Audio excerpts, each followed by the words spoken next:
last we left off, we were kind of at least halfway through chapter 14 of Genesis, the Aramaic Targum, and we're going to be going through 14 into 15 this week.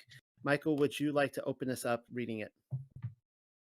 Sounds good. So I'll start with the Melchizedek scripture in Genesis 14. This is the Palestinian Targum. I'm going to start on verse 18. So if Josh can pull that up. Palestinian Targum, Genesis 14:18.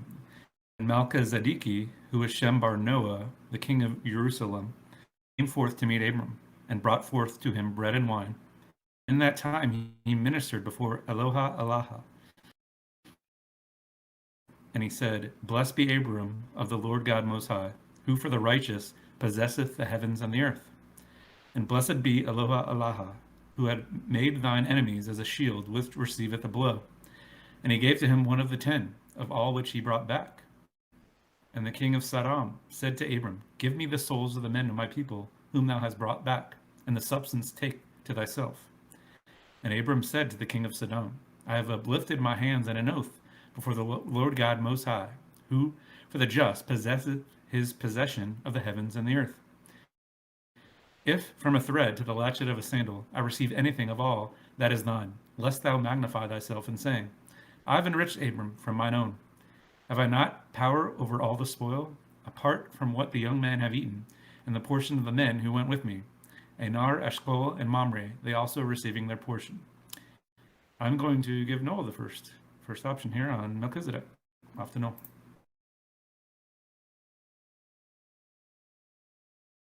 I was I was fumbling to get my microphone back on.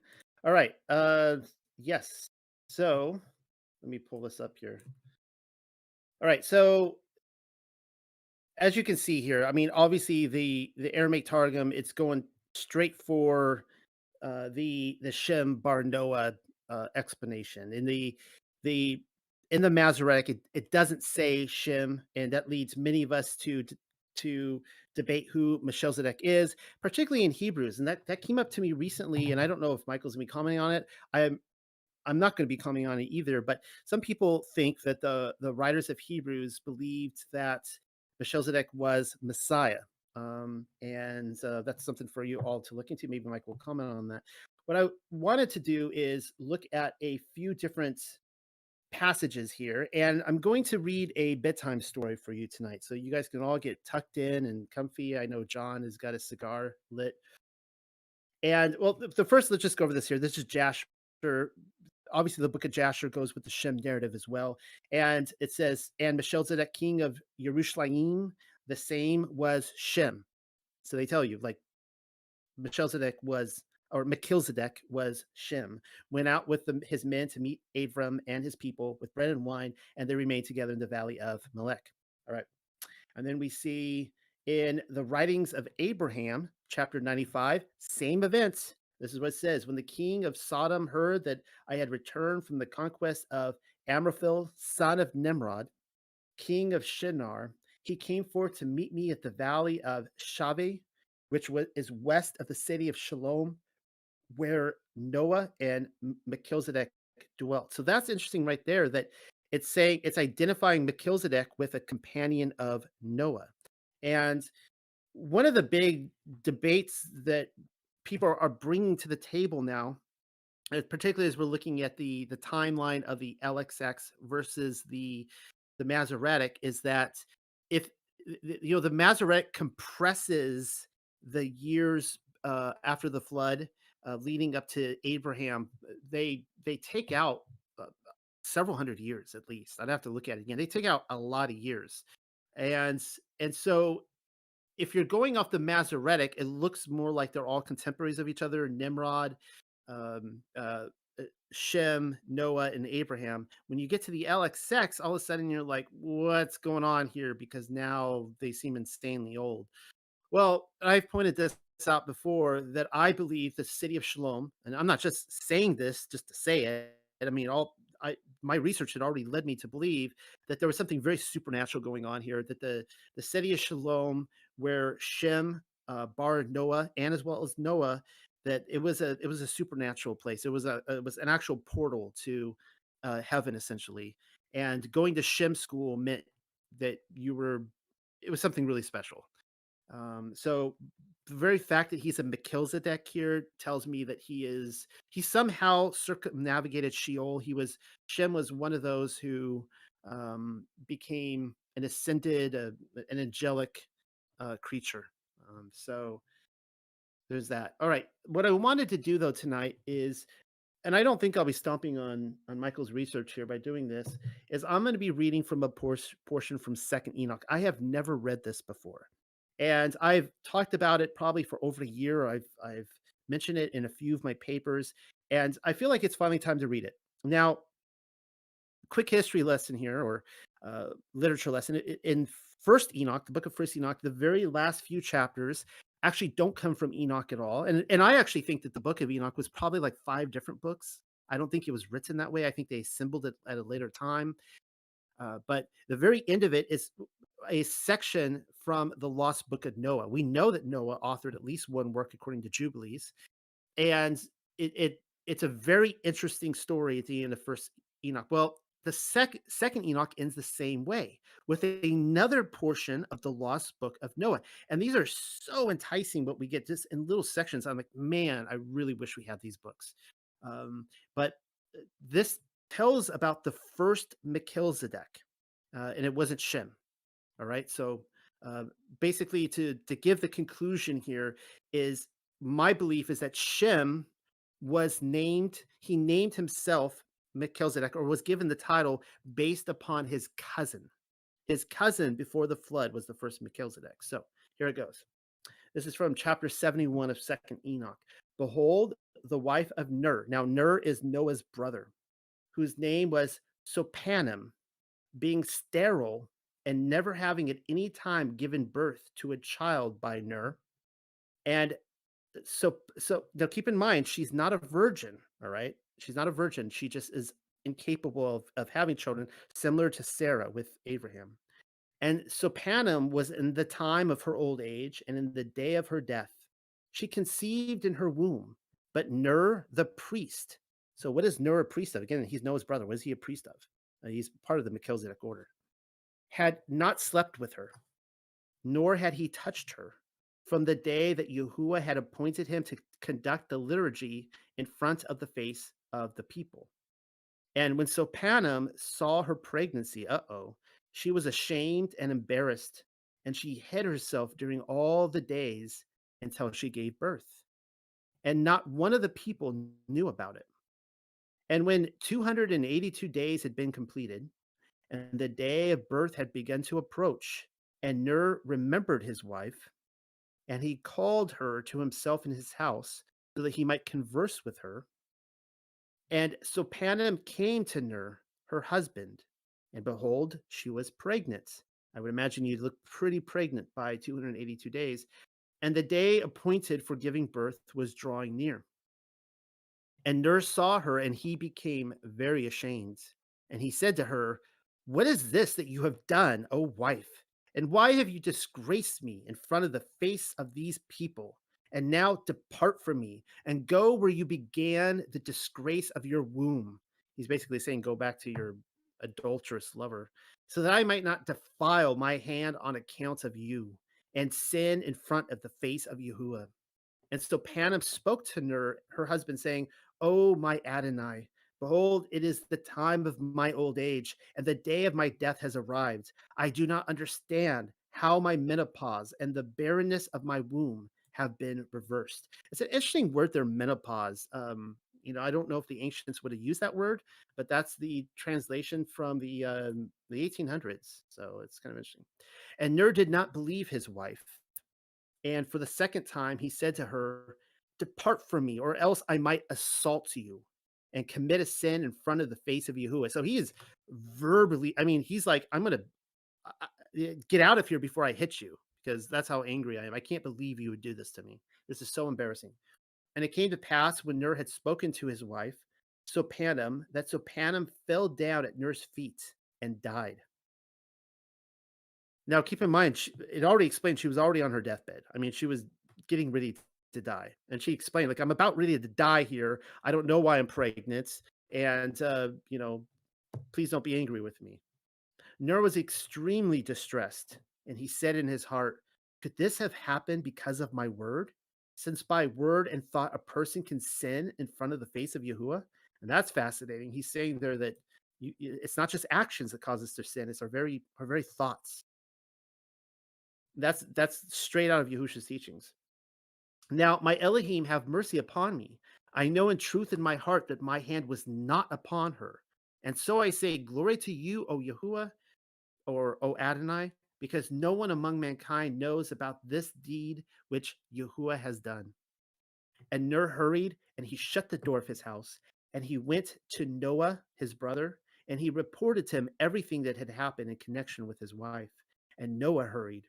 He came with Ner, his brother. He came into Ner's house because of the death of Sopanim, and they discussed between themselves how her womb was at the time of giving birth. And Noah said to Ner, "Don't let yourself be sorrowful, Ner, my brother, for Yahuwah today has covered up our scandal, in that nobody from the people know this." So this is kind of interesting. Noah's thinking about covering this up. He's thinking this is pretty embarrassing too. He's trying to save, his brother's reputation. But I mean, this is the guy building the ark, right? He's a righteous, holy guy. Think about the scandal. Now, let us go quickly and let us bury her secretly, and Yahuwah will cover up the scandal of our shame. Because remember now in Torah, if someone undressed her and had relations with her, they uncovered their nakedness or the brother's nakedness, and I guess really Noah's too, because Noah's the patriarch of the family. And they placed Sopanim on the bed, and they wrapped her around with black garments. I don't know what the importance of the black garments are, and shut her in the house, prepared for burial. They dug a grave in secret. And a child came out from the dead Sopanim, and he sat on the bed at her side. And Noah and Ner came in to bury Sopanim, and they saw the child. Now, I will remind you that Noah came out in a spectacular fashion as well. I mean, literally glowing, fiery eyes, like singing praises, and freaked out everybody in the house. And uh, according to the Dead Sea Scrolls, Noah's father accused Noah's mom right there of having sex with the Watchers. He's like, "That can't be my child." And she's like, "No, you were the only guy, I guarantee it." Anyways, they saw the child sitting beside the dead Sopanim and wiping his clothing. And Noah and Ner were very terrified with great fear because the child was fully developed physically, like a 3-year-old. And he spoke with his lips, and he blessed Yahuwah. And Noah and Ner looked at him, and behold, the badge of priesthood was on his chest, and it was glorious in appearance. I don't know what the badge of priesthood is. That's kind of interesting, but something that they would have identified right away. And Noah and Ner said, "Behold, Elohim is renewing the priesthood from blood related to us, just as he pleases." And so keep in mind here, the context is that by the time Noah was around, like everyone had left for the children of Cain.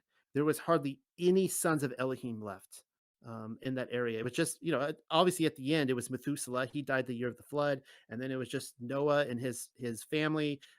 Presumably, Ner had died by this time too. He didn't even go on the ark. And Noah and Ner hurried, and they washed the child, and they dressed him in the garments of priesthood, and they gave him the holy bread, and he ate it. And they called his name Melchizedek. There it is. And Noah and Ner lifted up the body of Sopanim and divested her of the black garments, and they washed her and they clothed her in exceptionally bright garments, and they built a shrine for her. So that's interesting. So whatever these black garments represented, they've changed their story now. They're like realized, okay, this was a supernatural uh, occurrence. This is Elohim personally interceding, a type of almost immaculate conception, which all seem to coincide with the Melchizedek priesthood. Every time we see it, and so they put her in bright garments. Noah and Ner and Melchizedek came, and they buried her publicly. And Noah said to his brother Ner, "Look after this child in secret until the time, because people will become treacherous in all the earth, and they will begin to turn away from Elohim. And having become totally ignorant, they will put him to death." And then Noah went away to his own place, and great lawlessness began to become abundant over all the earth in the days of Ner. And Ner began to worry excessively, especially about the child, saying, "How miserable it is for me, eternal Yahuwah, that in my days all lawlessness has begun to become abundant over the earth. That's kind of like how many of us think, right? Like, why is it in our days that these things happen? And I realize how much nearer our end is and over all the earth on account of the lawlessness of the people. And now, Yahuwah, what is the vision about this child? And what is his destiny? And what will I do for him? Is it possible that he too will be joined with us in the destruction? And Yahuwah heeded Nur and appeared to him in a night vision. He said to him, Nur, the great lawlessness which has come about on the earth among the multitude, which I shall not tolerate. And behold, I desire now to send out a great destruction onto the earth, and everything that stands on the earth shall perish. But concerning the child, don't be anxious, Nur, because in a short while I shall send my um, archistrateg. I don't know what that is. Archistrateg Michael. Oh, I guess that should be archangel. Maybe that's like German or something like that. Maybe. Anyways, Michael, and he will take the child and put him in the paradise of Eden. That's kind of interesting. We see that happen a lot. That's where Enoch went. He went to paradise in Eden. That's where a lot of these people who are taken away are taken there to Eden. In the paradise where Adam was formerly for 7 years. It says 7 years right there. Having so it says that Adam was there for 7 years. So we could I wasn't prepared to match that up with Jubilees and look, but that's an interesting number. Having heaven open all the time up until when he sinned. And this child will not perish along with those who are perishing in this generation, as I have revealed it, so that Melchizedek will be the priest to all holy priests, and I will establish him so that he will be the head of the priests of the future. And Nur arose from his sleep and blessed Yahuwah, who had appeared to him, saying, Blessed be Yahuwah, the Elohim of my fathers, who has told me how he has made a great priest in my day in the womb of Sopanim, my wife, because I had no child in this tribe who might become the great priest. But this is my son and your servant, and you are the great Elohim. See, how much farther does this go on? Let me just check here. Okay, we got a couple more pages, but this is good stuff. Therefore, honor him together with your servants and great priest, with Sit and Enos and Rusi and Abram. I don't know who all these people are, and Prasadam and Malaliel and Sirach and Aruzan and Elim and Enoch. I know who Enoch is, and Methuselah and me, your servant Nur.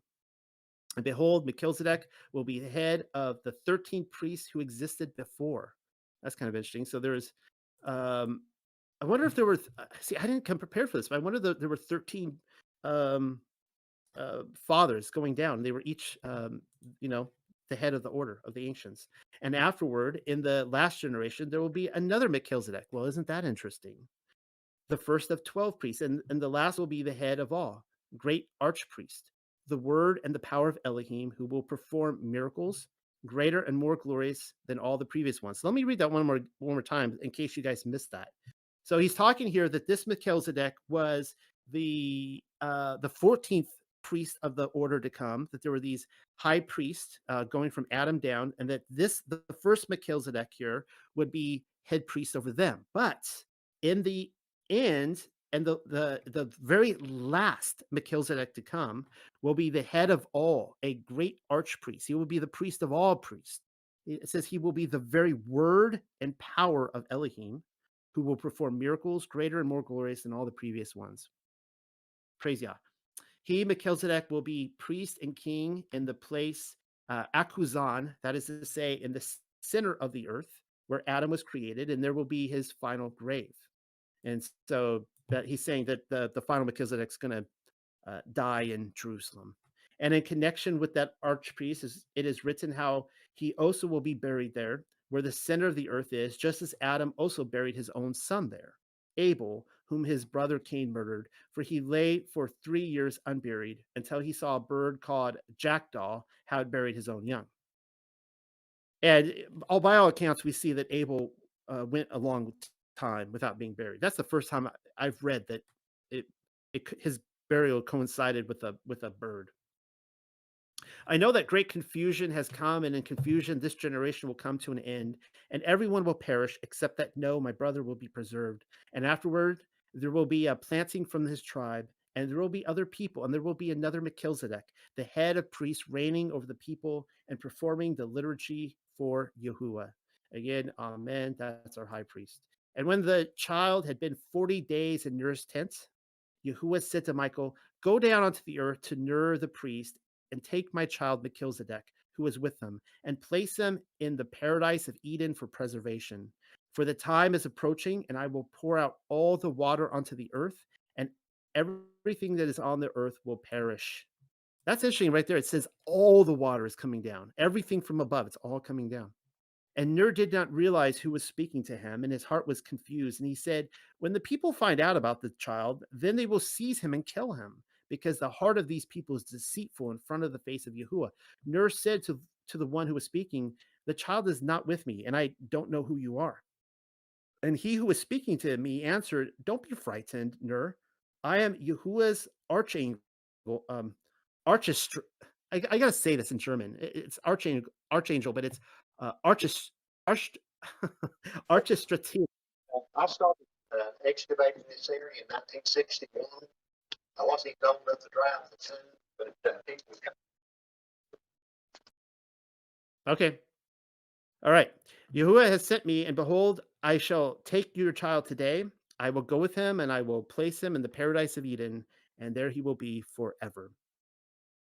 And when the 12th generation shall come into being, and there will be 1,070 years, and there will be born in that generation a righteous man, and Yahuwah will tell him that he should go out to that mountain where stands the ark of Noah, your brother, and he will find there another Melchizedek who has been living there for 7 years, hiding himself from the people who sacrifice to idols, so that they might not kill him. He will bring him out, and he will be the first priest and king in the city Salim, in the style of Melchizedek, the originator of the priest. The years will be completed up to that time. 3,000. I think that's talking about Shem there, the next Melchizedek. 3,432 from the beginning and the creation of Adam, and from that Melchizedek, the priest will be 12 in number until the great Igumen, that is to say, leader, will bring out everything visible and invisible. And Ner understood the first dream and believed it. And having answered Michael, he said, "Blessed be Yahuwah, who has glorified you today for me. And now bless your servant Ner, for we are coming close to departure from this world. And take the child and do to him just as Yahuwah said to you." And Michael took the child on the same night on which he had come down, and he took him on his wings, and he placed him in the paradise of Eden. And Ner got up in the morning. He went into his tent, and he did not find the child. And there was instead of joy very great grief, because he had no other son except this one. Thus Ner ended his life, and after him there was no priest among the people. And from that time, great confusion arose on the earth. There's just a few more paragraphs. I'll go ahead and finish this. This is the very end of Second Enoch, and I'll hand it over to Michael. Thanks for your patience. And Yahuwah called Noah unto the Mount Ararat between Assyria and Armenia, in the land of Arabia, beside the ocean. And he said to him, "Make there an ark with 300 lackets in length, and in a width 50 lackets, and in a height 30, and 2 stories in the middle, and a stories of 1 lacket. And of their lackets 300, but of ours also 15,000." This is the first time I've ever read too that the place where it apparently landed is the place that it was lifted up as well. In agreement with this, let's see. Well, let's keep reading that. Okay. Yahuwah Elohim opened the doors of heaven. Rain came onto the earth for 150 days, and all flesh died. And that's kind of the end of it there. So, interesting story. The first Melchizedek. Hopefully, you guys all enjoyed that. And I'm going to hand it back over to Michael. All right, that was great stuff, and I don't think we'll be stealing thunder. That was good stuff. I didn't even think to go to Second Enoch. Did you finish your 14, or should I split? Do you remember? I think that's kind of all I had on Melchizedek. So I think you should just go ahead. Perfect. Sounds great. Okay, so 18. I'm just going to read the KJV. It says, "And Melchizedek, king of Salem, brought forth bread and wine, and he was the priest of the Most High God." And, I was reading that this is the first time that the word priest is used in the Old Testament. I thought that was interesting. Now, I personally believe Adam was a priest, but it did mention it. So I thought that was cool that Melchizedek in the 66, this was the first time a priest was mentioned. I'm going to be posting, I know CRLOAS was asking about links. We don't really have a document, but I will be posting a bunch of images that you can follow along. There's the first one. This is want to say this is Jeff Benner, but I'm not sure where I got this. The name Melchizedek literally means my king is Sadiq. So my king is just or righteous. Note that it does not mean king of righteousness, as is sometimes claimed by some theologians, since the word Malki contains a possessive pronoun. So I thought that was interesting, that it means my king is righteous. What do you guys make of that? Obviously, we know Messiah is Melchizedek. A little bit trouble following along with this, but I thought this was interesting. King of righteousness, anointed king, Mashiach. King of peace, Messiah is the Prince of peace. Priest of the Most High God. I like how it does show the verses there. High priest of eternity. Both king and priest, both king and priest. No Torah genealogy. The eternal word of God is the Messiah, not a seed of Aaron. Messiah is obviously from Judah. Greater than the Levites, and greater Avodah than the high priest and the altar at the tabernacle. Based on the word of oath. I'd have to check that Psalms passage. Let me put it in there. And bot's not working. But and the eternal priesthood, and they both offered bread and wine. And I'll be talking more about that. I found some interesting things on the bread and wine thing. So, I like to give all takes on it. Some people don't like it, but some rabbinic thought on Melchizedek. They taught that Melchizedek acted as a priest and handed down Adam's robes to Abraham. I thought that was cool. They also taught that the Melchizedek school was one of 3 places where the Holy Spirit manifested itself. And then they say Melchizedek's blessing yielded prosperity for Abram, Isaac, and Jacob. Now, I just read the KJV. The Palestinian obviously goes a little bit deeper and says, and Melchizedeki, who was Shem bar Noah, so it names him. The king of Yushalayim came forth to meet Abram and brought forth bread and wine. Some thought on Shem and a possible post-mill thing in here. So he was the firstborn son of Noah. He personally served the great patriarch Methuselah, and obviously I think this is Masoretic timeline. We'll get to it in a little bit, but great patriarch Methuselah for 98 years before the flood, which he knew Adam, and Shem had witnessed firsthand the devastation of the flood and then Yah's judgment. After the deluge, he settled in Salem, where he founded a school for Torah. We always talk about that, the school of Shem. And we've talked about this. Shem was present at the circumcision of Abraham and Ishmael. Isaac studied with him. Rebekah's wife went to visit him when she was struggling with her pregnancy. And when Jacob finally, quote unquote, stole the blessing from Esau, he fled from his brother by going first to Shem's school in Salem. Again, this is rabbinic. But this is the possible post-mill. Shem is considered one of the 4 righteous men of the dispersion period, the period after the flood, in which the descendants of Noah were to command to settle on the earth. Others are Noah, Eber, and Abram, and obviously this says 400 years. But so the dispersion period, you read in James, the 12 tribes are dispersed, right? We're in the dispersion. This comes after the flood. This is saying it's after the flood. And, we always talk about Messiah coming back in the days of Noah. Assume that's the flood, right? So this is saying after coming back, after that day of Noah, I think there's a dispersion. I don't know. I thought that was interesting. And could it possibly be a post-mill worldview where this is kind of shadowing that it's after his coming, second coming? There's a dispersion. I don't know. What do you guys think about that?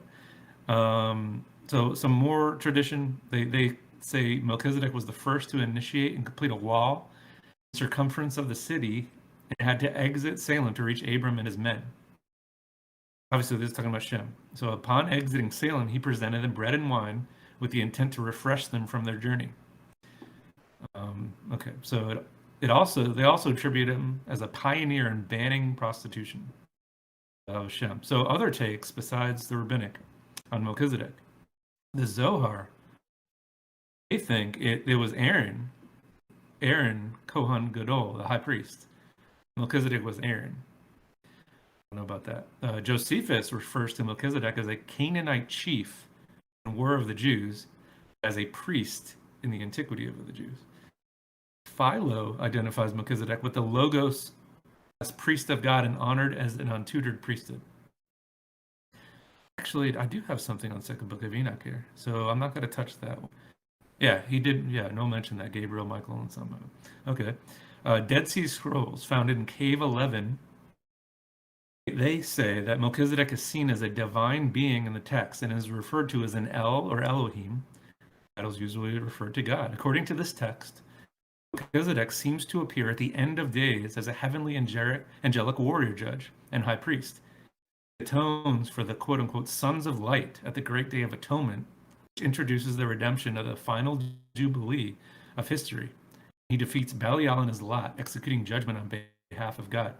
This was found in Qumran, and I started studying a little bit more on the Zadok, and they're all about the sons of light.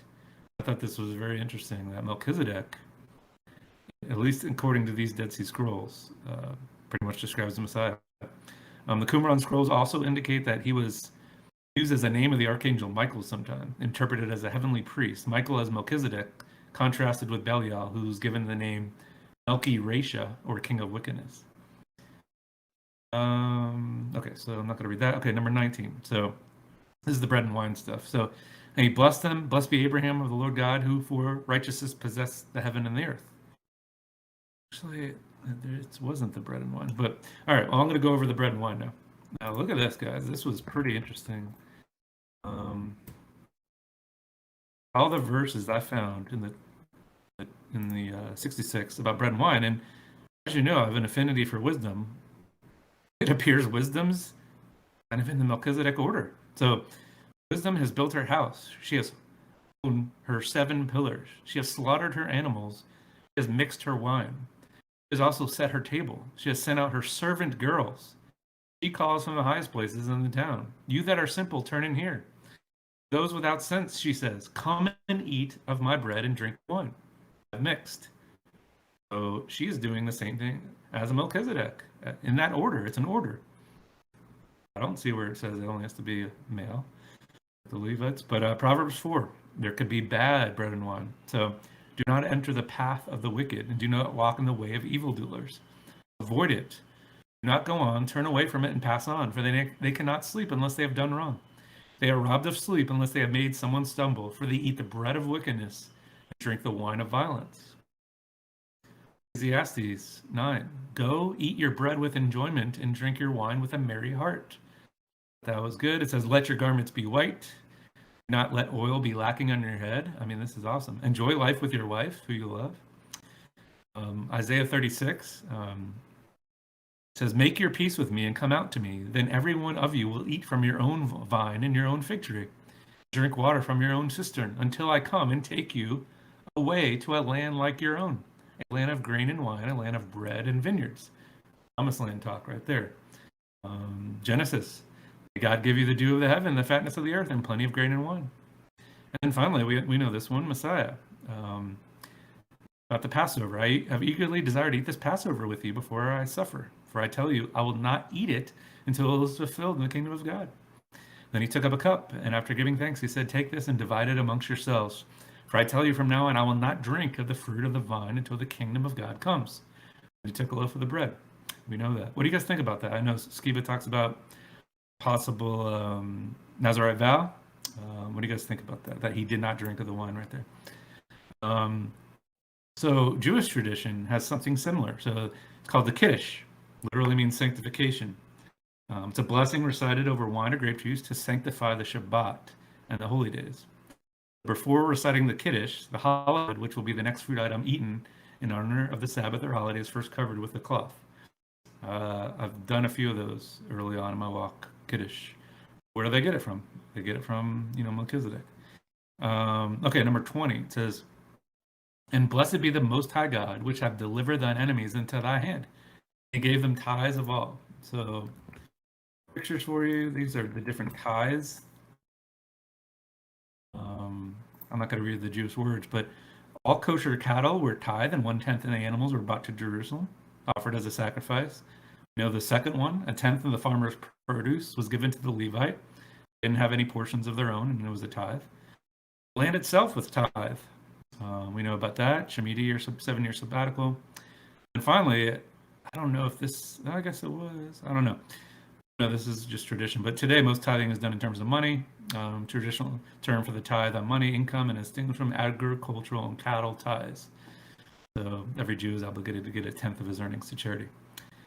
Okay, finally, so I'm ending it here soon. A few left. This was cool. I have a chiastic structure coming up. I know Katie likes that, but then I have a comparison of two valleys. So last episode, we read the beginning of this chapter, which talked about the valley of Siddim, and then at the end, there was the valley of Shavah. And so I want to go with the difference between those. And so, as we read, Abraham returned from his victory and went to the valley of Shavah, the king's valley, where Melchizedek brought out bread and wine and blessed him. So notice that this makes for two valleys in the same chapter.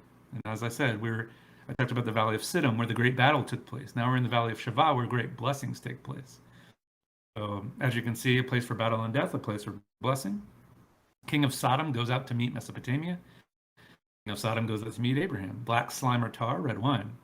Will physically sink down into the earth. Abraham is lifted and elevated spiritually. 9 kings are mentioned representing much of the world. A 10th king is mentioned, Melchizedek. King of Sodom loses everything. King of Sodom regains everything. Valley of great noise, swords, clashing, war drums sounding. Quiet valley, words are spoken. External and internal battles. I thought that was cool. All in the same chapter, 2 valleys. Here's the chiastic structure one on this chapter. So let's see. So, as I said earlier, there was war earlier on. Chedorlaomer and the kings that were with them. Kings of Sodom and Gomorrah fled. They took all the goods of Sodom and Gomorrah and all their victuals, and they went their way. And they took Lot. Remember that one? Abraham's brother's son. And there came one that escaped, told Abraham, we were saying it's Og maybe in the Targum, central axis. Now he dwelt by the terebinths of the Mamre. Mamre, the brother of Eshcol, and the brother of Anar, and these were the confederate with Abraham. So now we're going back on the chiastic structure, and Abraham heard that his brother was taken captive. So Abraham pursued, and he brought back all the goods, and brought back his brother Lot and his goods, and the women also. And he returned the slaughter of Chedorlaomer and the kings that were with him to the valley of Shavah. So you see it everywhere in Genesis. It's amazing. It's definitely it's divinely. I mean, I don't know. I'm not explaining it. More quick things. This is Abraham's route that he took when he rescued Lot. So if you just want to get that. And finally, and then we'll be done with 14, the Hebrew word malak, or king, appears 28 times in this chapter, emphasizing the significance of Abraham's victory. That's what I got for 14. Hope you enjoyed it.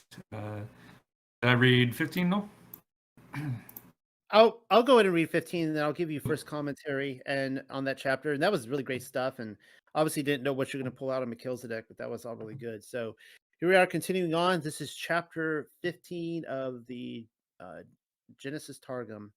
After these words, when the kings had gathered together and had fallen before Abram, and 4 kings had been slain, and 9 hosts brought back, Abram reasoned in his heart and said, "Woe to me, because I have received the reward of my appointments in this world, and have no portion in the world to come. Or peradventure, the brethren and friends of those who have been slain will combine in legions and come against me. Or at that time there was found with me the reward of a little righteousness, so that they fell before me. But the second time reward may not be found with me." And he's doing a lot of reasoning here. "And by me the name of the heavens may be profaned."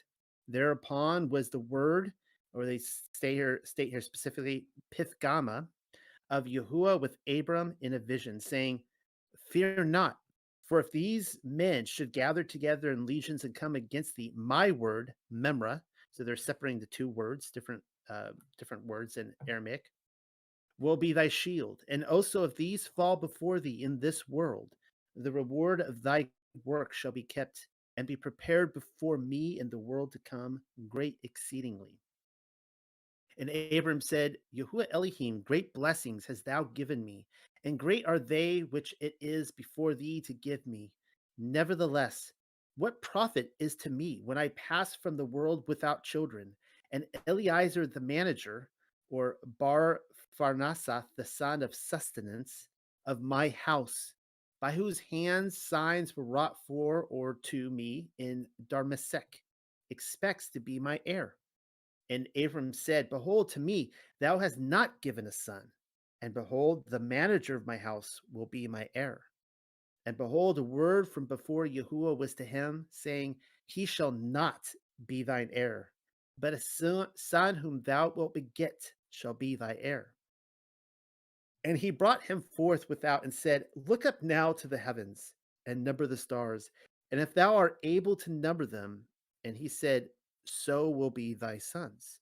And he believed in Yahuwah and had faith in the Mamre, or the word of Yahuwah. He reckoned it to him for righteousness, because he parleyed not before him with words. And he said to him, I am Yahuwah who brought thee out of the fiery furnace of the Kasdai to give thee this land to inherit. And he said, Yahuwah Elohim, by what may I know that I shall be the heir of it? And he said, Bring me oblations and offer before me a heifer of 3 years, and a goat of 3 years, a ram of 3 years, and a dove, and the young of a pigeon. And he brought all these before him, and divided them in the midst, and set in order every division over against its fellow. But the fowl he divided not. And there came down idolatrous peoples, which are like to unclean birds, to steal away the sacrifices of Israel. But the righteousness of Abram was a shield over them.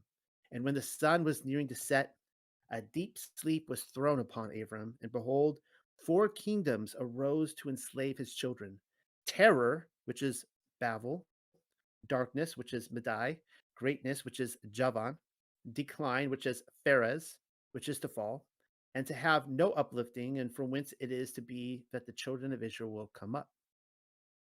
And he said to Abram, Knowing thou must know that thy sons shall dwell in a land not their own, because thou hast not believed, and they will subjugate and afflict them 400 years.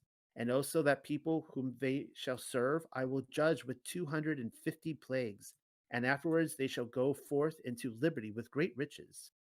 And thou shalt be gathered to thy fathers, thy soul shall rest in peace, and thou shalt be buried in a good old age. And in the 4th generation of thy sons they will return hither to inherit, because the guilt of the Amorre is not yet complete. And when the sun had set, there was darkness, and behold, Abram saw Gehenna ascending, smoke with flaming coals and burning flakes of fire, wherewith the wicked are to be judged. And behold, he passed between those divisions. In that day Yahuwah ordained a covenant with Abram, that he would not judge therein his sons, but would deliver them from the kingdom, saying, To thy sons will I give this land from Nilos, or the Nile of Mizraim, unto the great river, the river Pherath, the Shalmia, and the Kenizah, and the Cadmonea, and the Hittite, and the Phaserai, and the Giberai, and the Emorei, and the Canaanite, and the Girgashay, and the Jebusay. Over to you, Michael. What a way to end that one.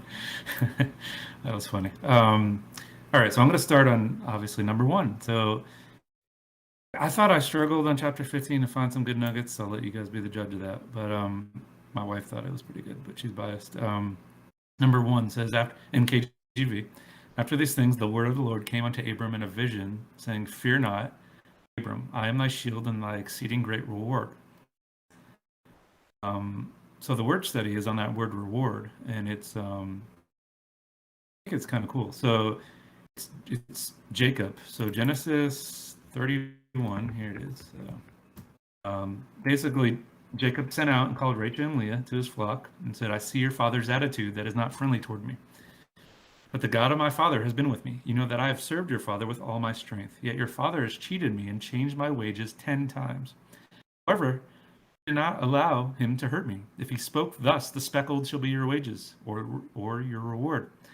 And all the flock brought forth speckled, and if he spoke thus, the striped shall be your wages, or your reward. Then all the flock brought forth striped. So, for those who aren't familiar with the story, I thought this was a decent summary. I kind of want to link it back to number 1. So it was a deal. So all the sheep would belong to Laban, and Jacob's wage would be the offspring of the sheep. However, Laban made it more complicated when he clarified that only the spotted, speckled, and striped lambs would be Jacob's. Then so Laban pulls a switch by taking all the SSS sheep and moving them a 3 days journey away from his flock. He is left with only solid colored sheep. But remember, he can only keep the SSS lambs. Laban was sure that only the solid colored sheep would produce solid colored lambs. So Jacob had a plan. He peeled the bark from sticks of wood to make them look striped. He then had the rams and ewes mate in front of those striped sticks, and lo and behold, solid colored sheep produced lambs. And so I want to elaborate on the reward. So is this possible? Like, after these things, the word of the Lord came to Abram in a vision, saying, "Fear not, Abram, I am thy shield and my exceeding great reward." Like, just look at the faith Jacob had that Abram had. Fear not, I will give you this great reward. Trust him. Whenever, when you're given no striped lambs, Yah can make a way. So I thought that was a cool little word study there that kind of led to that. Palestinian, of course, way different. If you guys are following along, I'll post it here because look at that. That's the way different. So you have one sentence in the KJV, and then you have this. So after these words, when the kings had gathered together and had fallen before Abram, and 4 kings had been slain and 9 hosts brought back Abram, Abram reasoned in his heart and said, "Woe to me, because I have received the reward of my appointments in this world, and have no portion in the world to come. Peradventure the brethren and friends of those who have been slain will combine in legions and come against me. Or that at that time there was found with me the reward of little righteousness, so that they fell before me. But the second time reward may not be found with me. And by me the name of the heavens may be profaned." Thereupon the word of the Lord with Abram in a vision, saying, "Fear not, but these men shall gather together in legions." Interesting, legions too. That's what the demons were in the New Testament. "Come against thee, my word, or Memra, will be thy shield, and also these fall before thee." So obviously I have to talk about that word Memra. So Memra is an Aramaic term which means word, decree, or speech. Sometimes the Hebrew word pronounced deber is used instead of Memra, which also means word. Some extra canonical books that talk about the word of the Lord. 4th Ezra, 2nd Ezra 6 says, "And I said, O Yahweh, you spoke at the beginning of creation and said on the first day, let heaven and earth be made, and your word accomplish the work." And Wisdom of Solomon 16 says, "No medicine or ointment cured them. They were restored to health by your word, O Lord, the word which heals all humanity." Just trying to give more examples of what the word is and the power that it has. Number 2, it says, I guess I don't have to read that because I'm not doing word study. Okay, Palestinian says, "And Abram said, Lord God, great blessings hast thou given me, and great are they which it is. Before thee give to me, nevertheless, what profit is to me? And I pass from this world without children, and Eleazar, the manager of my house, by whose hands were wrought to me in Damascus, expects to be my heir. Abram said, Behold to me, thou hast not given a son, and behold, the manager of my house will be my heir." So, I found this commentary that said, in the ancient Near East, there was a well-attested practice to ensure an heir, even if no son were born to the man. So the childless couple would adopt one of the servants born into the household. This son would care for them in their old age and would inherit their possessions and property at the time of their death. At this low point in Abram's faith, it was the best for which he could hope for. So Yah promised Abram far more than which he could provide for himself. Eleazar was not the heir that he had promised. His descendants were come from his own reproductive cells. He would have a son of his own. So some verses on having children. So obviously the Genesis verse. 1 Samuel also characterizes childlessness as a misfortune. Leviticus 26, Deuteronomy 28, Psalms 127 make clear that having a child is a blessing from God. And then Leviticus 20 and Deuteronomy 28 threaten childlessness as a punishment. Okay, this will be my last thing. I'll hand off to Noel. Number 4, word study. It says, this was a good one too. "And behold, the word of the Lord came unto him, saying, This shall not be thine heir. He that shall come forth out of thy own bowels shall be thine heir." So out of thy own bowels, the word I'm looking at. In 2 Samuel 7:10 through 13. This was amazing. This was Messiah. So, "I will establish a place for my people Israel, and will plant them, so that they may live in their own place, not to be disturbed again, nor will malicious people oppress them any more as previously, even from the day that I appointed judges over my people Israel. I will give you rest from all your enemies. The Lord also declares to you that the Lord will make a house for you. When your days are finished, you lie down with your fathers. I will raise up your descendant after you, who will come from you or out of thy own bowels, and I will establish his kingdom. He shall build a house for my name, and I will establish the throne of his kingdom forever. I just thought that was amazing. The same word was used in both. Talking about Abraham, his son, then Yahuwah basically saying, his son, and will establish a kingdom, and his throne will be forever. What a prophecy of Yeshua coming from this one word study. Still have a lot left, but I'll hand off to Noel. All right, I think you just covered verse 1, right? So I'll do the same. And No, 1 through 4. Sorry. oh, you did 1 through 4. Okay, well, I'll cover 1 through 4 then.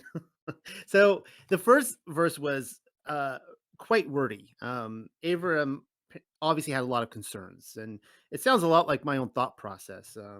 If you ever climbed into my head, like he's thinking through all these different scenarios. And we read in Romans about Abraham's faith, and that righteousness specifically was imputed due to his faith. And I was covering that in the first 6 chapters of my Romans study when we went through that. Well, one thing that I really found fascinating here, and this is all based on his faith, is that we see Abram concerned about his receiving his portion in the world to come now rather than later and profaning heaven. And I thought that was a really fascinating insight into a man of faith. And it's like I was going through the Roman study that what modern Christianity, evangelicalism, whatever you want to call it, denominationalism, whatever, Pollyanity, the way they put it now is that faith is like you're given righteousness and you're good to go. And Abram clearly didn't feel that way. I mean, he's like, I have faith that Yahuwah is going to come through on his end of the bargain, but I still have my end to uphold in the sense that I am a representative of him and I want to represent his kingdom to come. And I don't want to, I want rewards. And what I just read in Genesis 15:1 reminds me of another of Paul's letters in Philippians 2:12. And I actually really love this verse. It says, "Wherefore, my beloved, as ye have always obeyed, not as in my presence only, but now much more in my absence." Isn't that interesting? Paul's writing these people and saying, I know you were obedient to the Father, to the Torah, obviously, while I was in your presence, because Paul was Torah observant.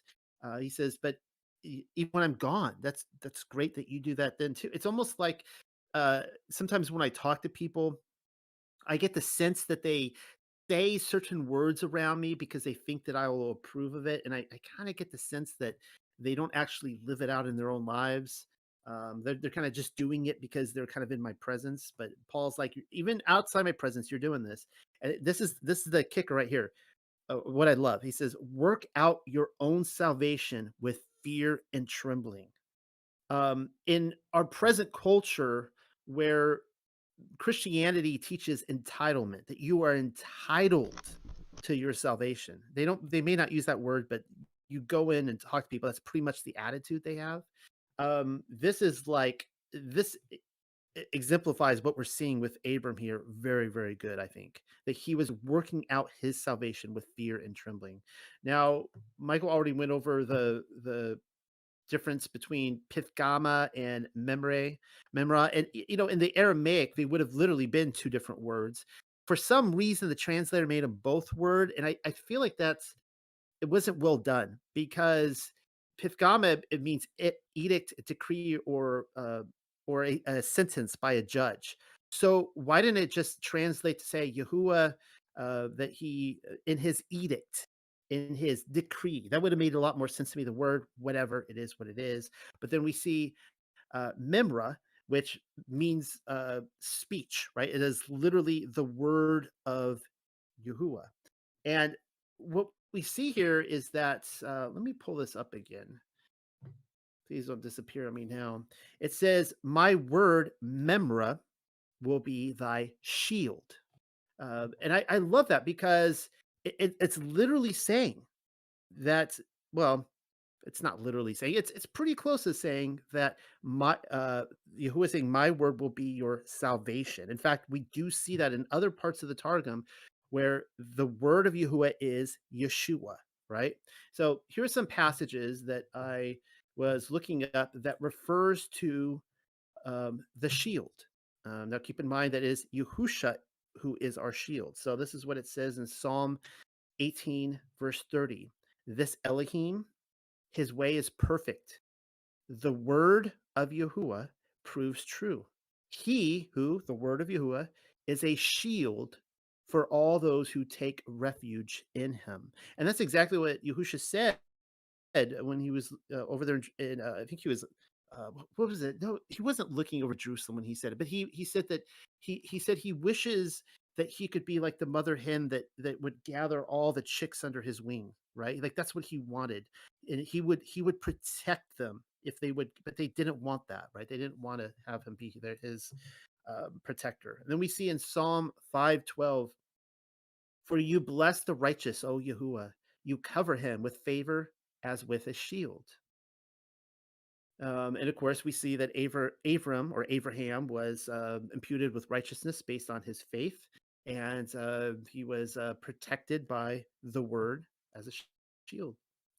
Uh, but here's another one from Philippians 4:7. I already quoted from this epistle tonight, but it says, and the shalom of Elohim, which surpasses all understanding, will guard your hearts and your minds in Yahusha HaMashiach. And same thing as guarding like a shield. But here we see in Psalm 28:7, Yahuwah is my strength and my shield. In him my heart trusts, and I am helped. My heart exults, and with my song I give thanks to him. Psalm 18:2, Yahuwah is my rock and my fortress and my deliverer, my Elohim, my rock in whom I take refuge, my shield and the horn of my Yeshua, my stronghold. Psalm 91:4, he will cover you with his feathers, and under his wings you will find refuge, which is exactly what Yahusha was quoting. His faithfulness will be your shield and rampart. So again, Yahusha was saying that he wanted to play that role of the shield, but the Yahudim didn't want it. They did not want him to be their protector. And obviously, the word savior means so much more than it's almost like when I hear evangelicalism talking about it, it's almost like one dimensional. Like he saved me from my sins. I'm like, what does that mean? And it always means that they can be lawless. It almost always comes down to that. Like their idea of a savior is, I mean, there's so much more to what a savior is than the false notion that you can just go and sin afterwards. Second Thessalonians 3:3. But Yahuwah is faithful. He will establish you and guard you against the evil one. Isaiah 41:10. Fear not, for I am with you. Be not dismayed, for I am your Elohim. I will strengthen you. I will help you. I will uphold you with my righteous right hand. And that could be a whole study right there on who the right hand of of Yahuwah Elohim is. And I think probably most people here would agree that it's the right hand is who sits at his right hand is Yahusha. 2 Timothy 4:18. What does this one say? Yahuwah will rescue me from every evil deed and bring me safely into his heavenly kingdom. Yeah, I hadn't read that one in advance. That's not a great one. And then here we see Psalm 32:7. I don't even know why I included that one. You are a hiding place for me. You preserve me from trouble. You surround me with shouts of deliverance. Selah. All right. So the last two were not, I put them at the bottom of the list for a reason. But all right, let's see what else we got here. All right, verse 2.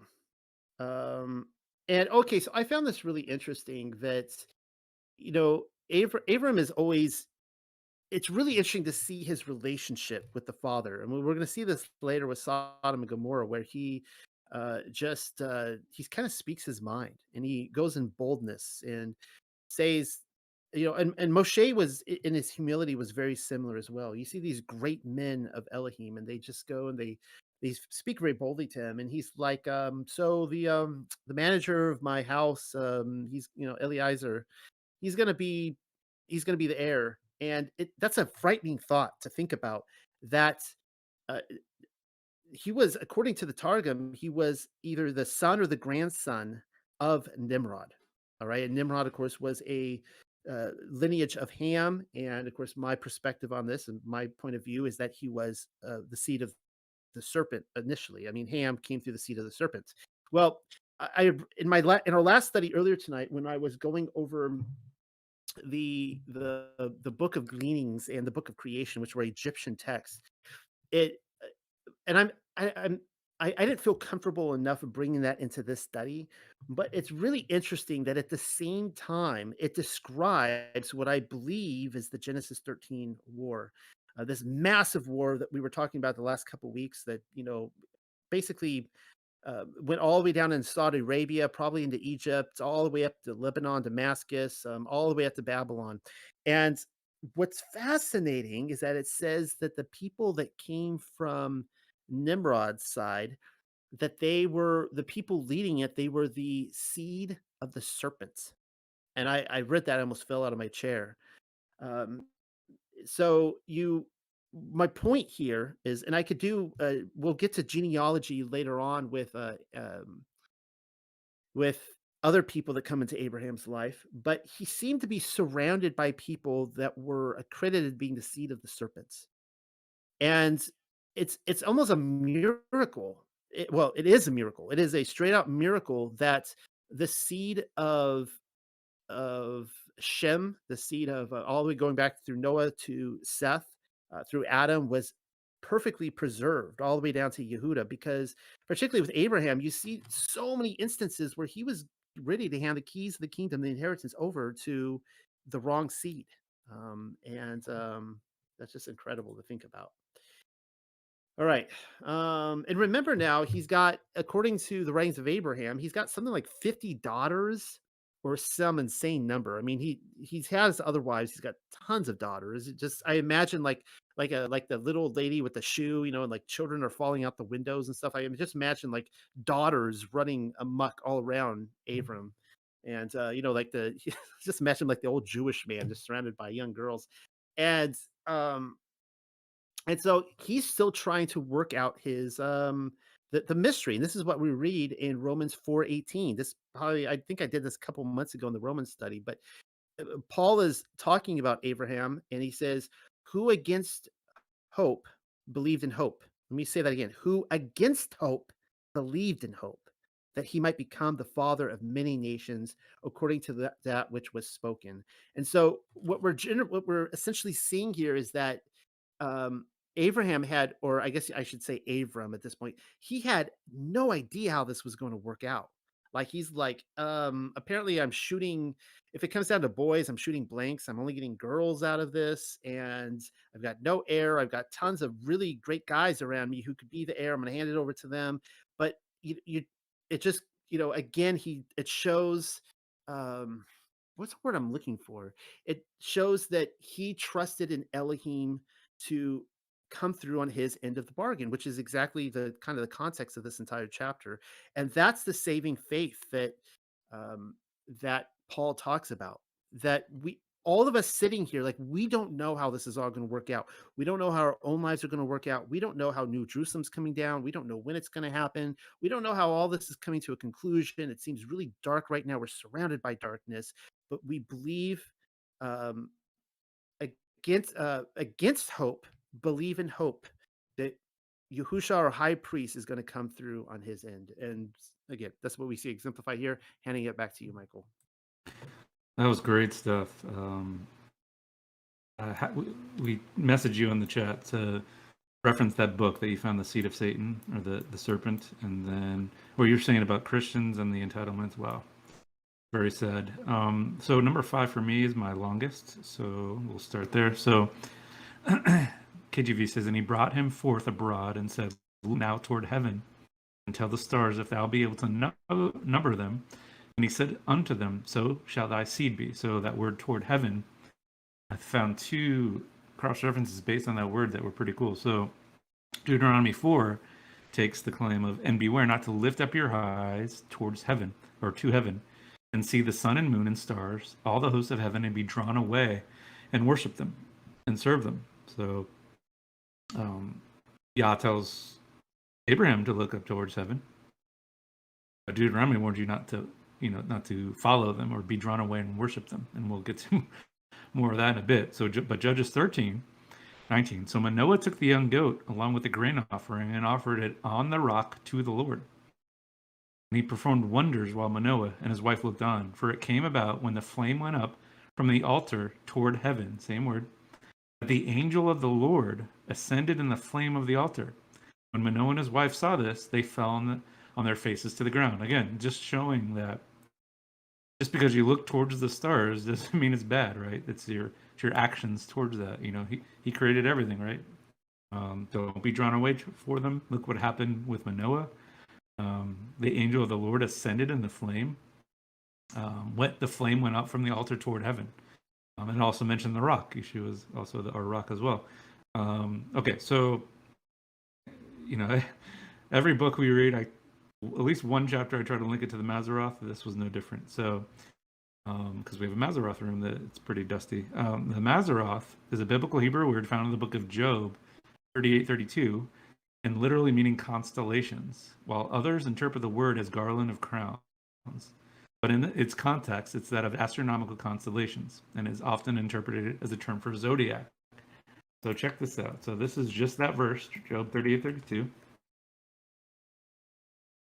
Look at that. So the English Standard. Can you lead forth the Maseroth in their season, or can you guide the bear with its children? Berean, pretty similar, but it says cubs.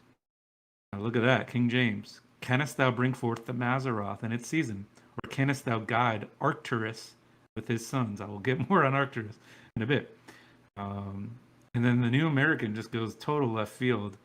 Can you bring out a constellation in its seasons and guide the bear with her satellites? What are we doing here? What are we doing here with her satellites? Okay. But then look at this. Wycliffe version. So I brought up Wycliffe in the wisdom study because it mentioned 12 fruits of the Spirit. It was the only one. Look what Wycliffe did with this one. Whether thou bringest forth Lucifer, that is the day star, in his time, and makest the even star to rise upon the sons of the earth, bringest thou forth Mazaloth in its time, that is the stars and its constellations, or makest Arcturus rise upon the sons of the earth. There's another Lucifer passage. What do you guys make about that? I have to do more research on the Wycliffe Bible, but that's number 2 of very interesting things I found from the Wycliffe version. Okay, so Arcturus. Inner satellites, exactly. So it's in this, obviously Wikipedia don't, but I thought that was interesting. Look at the distance from the Earth. So it's the brightest star in the northern constellation of Boots. And then it goes like this. Of course, 36.666 light years away. Got to get that 666 in there. Arcturus. Okay, so remember the Deuteronomy passage earlier regarding worshiping these things. The occult definitely do that, right? But I showed earlier that Yah told Abraham to look toward heaven. Judges verse was a good verse towards heaven, but there's also the negative verse, and you can worship these things, and the occult definitely do that, and definitely throw in their 666. So there's another verse that talks about the Maseroth too in 2 Kings, and I just want to show you guys that. And it's about worshiping, so it goes with the negative. So Aramaic, who are setting incense for Baal and for the sun and for the moon and the stars. Brent and Septuagint says, and they burned incense to Baal and to the sun and to the moon and to the Maseroth. Again, you can burn it, you can sacrifice, you can worship these gods up there. Enoch has an interesting take on those stars. The 12 signs. So, there's obviously 2 different things. You can worship them, or good things can come out of it. Okay, so I don't know how I got onto this, but not exactly Maseroth. So the term Mazel Tov, we all know what that is. Jewish phrase used to express congratulations for a happy or significant occasion or event. That word Mazel comes from the biblical Hebrew Mazal, meaning constellation, astrological sign. Why? Why are they saying that? A lot of people say that religion, they believe that's the moon. I don't know. I know maybe Islam is, but that's where they get it from. It's from the same root word, from Maseroth, is Mazel Tov. I thought that was interesting. Yasher. So with regards to the Mazzaroth talk, I forgot his name, but he was talking in the chats today about, some negative on Yasher. I'm not 100% sure yet, but Yasher 8, I will put it here. I won't read it all, but um, to read all of it, but I'll give you the context. And so I'll start on number 2. And when all the wise men, sound familiar? This is about Abraham's birth. And conjurers went out from the house of Terah. They lifted up their eyes towards heaven that night to look at the stars. And they saw, and behold, one very large star coming from the east and ran into the heavens. And he swallowed up the 4 stars from the 4 sides of the heaven. And they were astonished. And the sages understood this matter. And then it continues. Oh, wait, actually, I should read that one.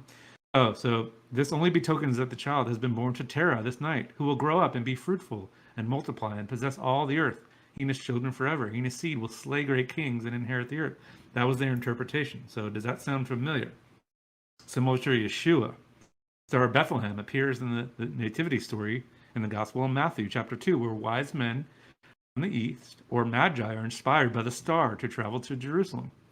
And of course, we know about Herod and killing the babies, and they did the same thing to Abraham. So I didn't post it, but the rest of Jasher 8 tells the story of Nimrod demanding Terah to bring newborn Abraham to kill him, just like Herod with Yeshua. Terah brings a servant's child instead, and Nimrod kills him by dashing his head. Then Terah takes Abram, his wife, and his nurse and hides them in a cave until Abram is 10 years old. Then Abram went to live with Noah for 39 years, leaving when he was 50. Again, Yasher, but interesting story. Like Yasher, some might say it's rabbinic. It's saying the same thing, kind of like Yeshua's story. I thought that was cool. So also in this verse, in Genesis 15:5, God promised Abraham's descendants would be as numerous as the stars of heaven. I'm not going to read all this, but I'm going to post it. These are just other examples of being promised as numerous as the stars of heaven. So Abraham's descendants, Isaac, God reminded Isaac that he had promised Abraham. Jacob reminded God that he had promised Jacob's descendants. Moses reported that God had multiplied the Israelites until they are as numerous as the stars, and so on and so on. Just some examples, again, of God's promise to this bloodline. I'm going to do number 6 and then hand off to Noah real quick. And he believed in the Lord and counted to him for righteousness. And Noel hit on that with all the good Paul stuff. Palestinian says, and he believed in the Lord and had faith in the memra, or word of the Lord. And he reckoned to it, little country accent there, to him for righteousness, because he parlayed not before him with words. So one of my favorite words in the Hebrew expert, but emunah. So the Hebrew word emunah, often rendered as faith in many English translations, comes from the root word amen, which means to rest securely or rely upon, where we get also the word amen. A root occurs for the first time in Torah in connection with Abraham, and he believed in the Lord, and he regarded to him as righteousness. Praise Yah.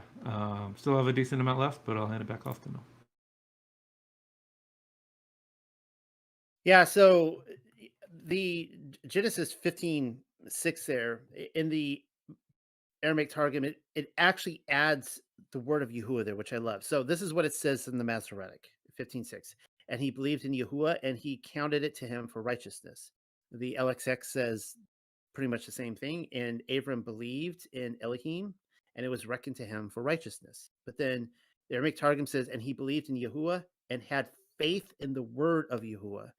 And we saw the interchange there of the two words in verse, and it was a bit of a giveaway, because it's time and again in the Targum there's this idea that the word, it's different than just him giving Yahuwah giving his promise or his decree. That's not what the word means here. You can't argue that. It's it's basically the word itself that is going to go through to the end, right? And uphold his end of the bargain. And it's so instrumental in this very chapter when we see the covenant being cut, that Yahuwah personally cuts the covenant. And so basically, they all three agree. Genesis 15:6 of the Masoretic, the LXX, and the Aramaic Targum, that belief is a virtue. But even more so, it is an imputing of righteousness, at least in Elohim's eyes. And difficult to really argue against that fact. And we saw in our Roman study that righteousness is conforming to the standard. And so that's something that, again, it's really twisted and contorted in Christianity. Their idea is that conforming to the standard is that the Father, we can kind of act however we want. Now, not all denominations will say that, but this is seems to be the general understanding that you see out there in Christianity today. Just it's pretty grim. That it's really, it all comes down to everything they'll say that Jesus did. That that we basically can kind of live our lives how we want, and that doesn't really matter because Jesus did it all. But no, it's conform being declared righteous is conforming to a standard. It's being and obviously Yahushua, our high priest, he has done the sacrifice for us. But oh man, I'm talking to myself. But Abraham, again, against hope, believed in hope, right? And it was it was I'm really struggling here right now, but we see him again really trying to work out how he can act in this world that would represent the world to come. All right, they go hand in hand. We see that in his thought process. All right, now this is what we read in Deuteronomy chapter 33. This ends the Torah portions, and we just read this morning. I really like this. It said this. This ties in really well with Genesis 15:6 of the Targum. Happy are you, O Yasharel, who of all the nations are like you, a people saved in the name of the word of Yahuwah.